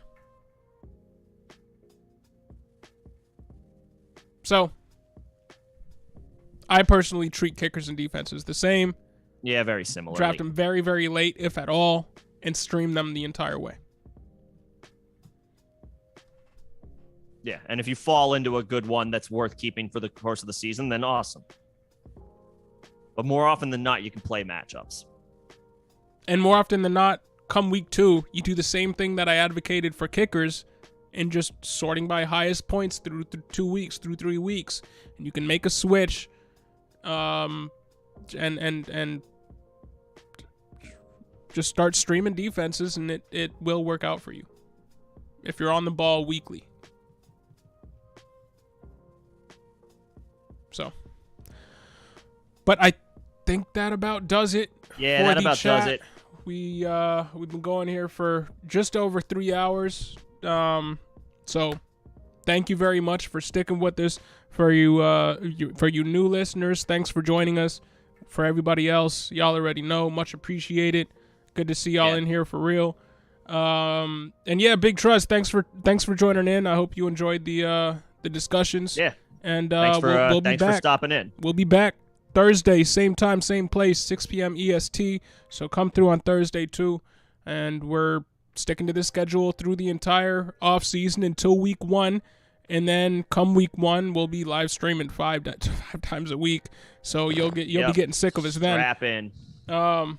Hey man, I mean that just means football's here, and that's what we all want.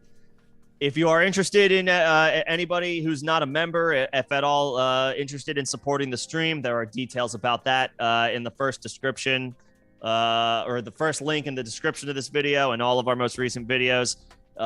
If you want to keep the conversation going, you can check out our Discord. There is an open evergreen invite. That's the second link in the description of this video and all of our most recent videos.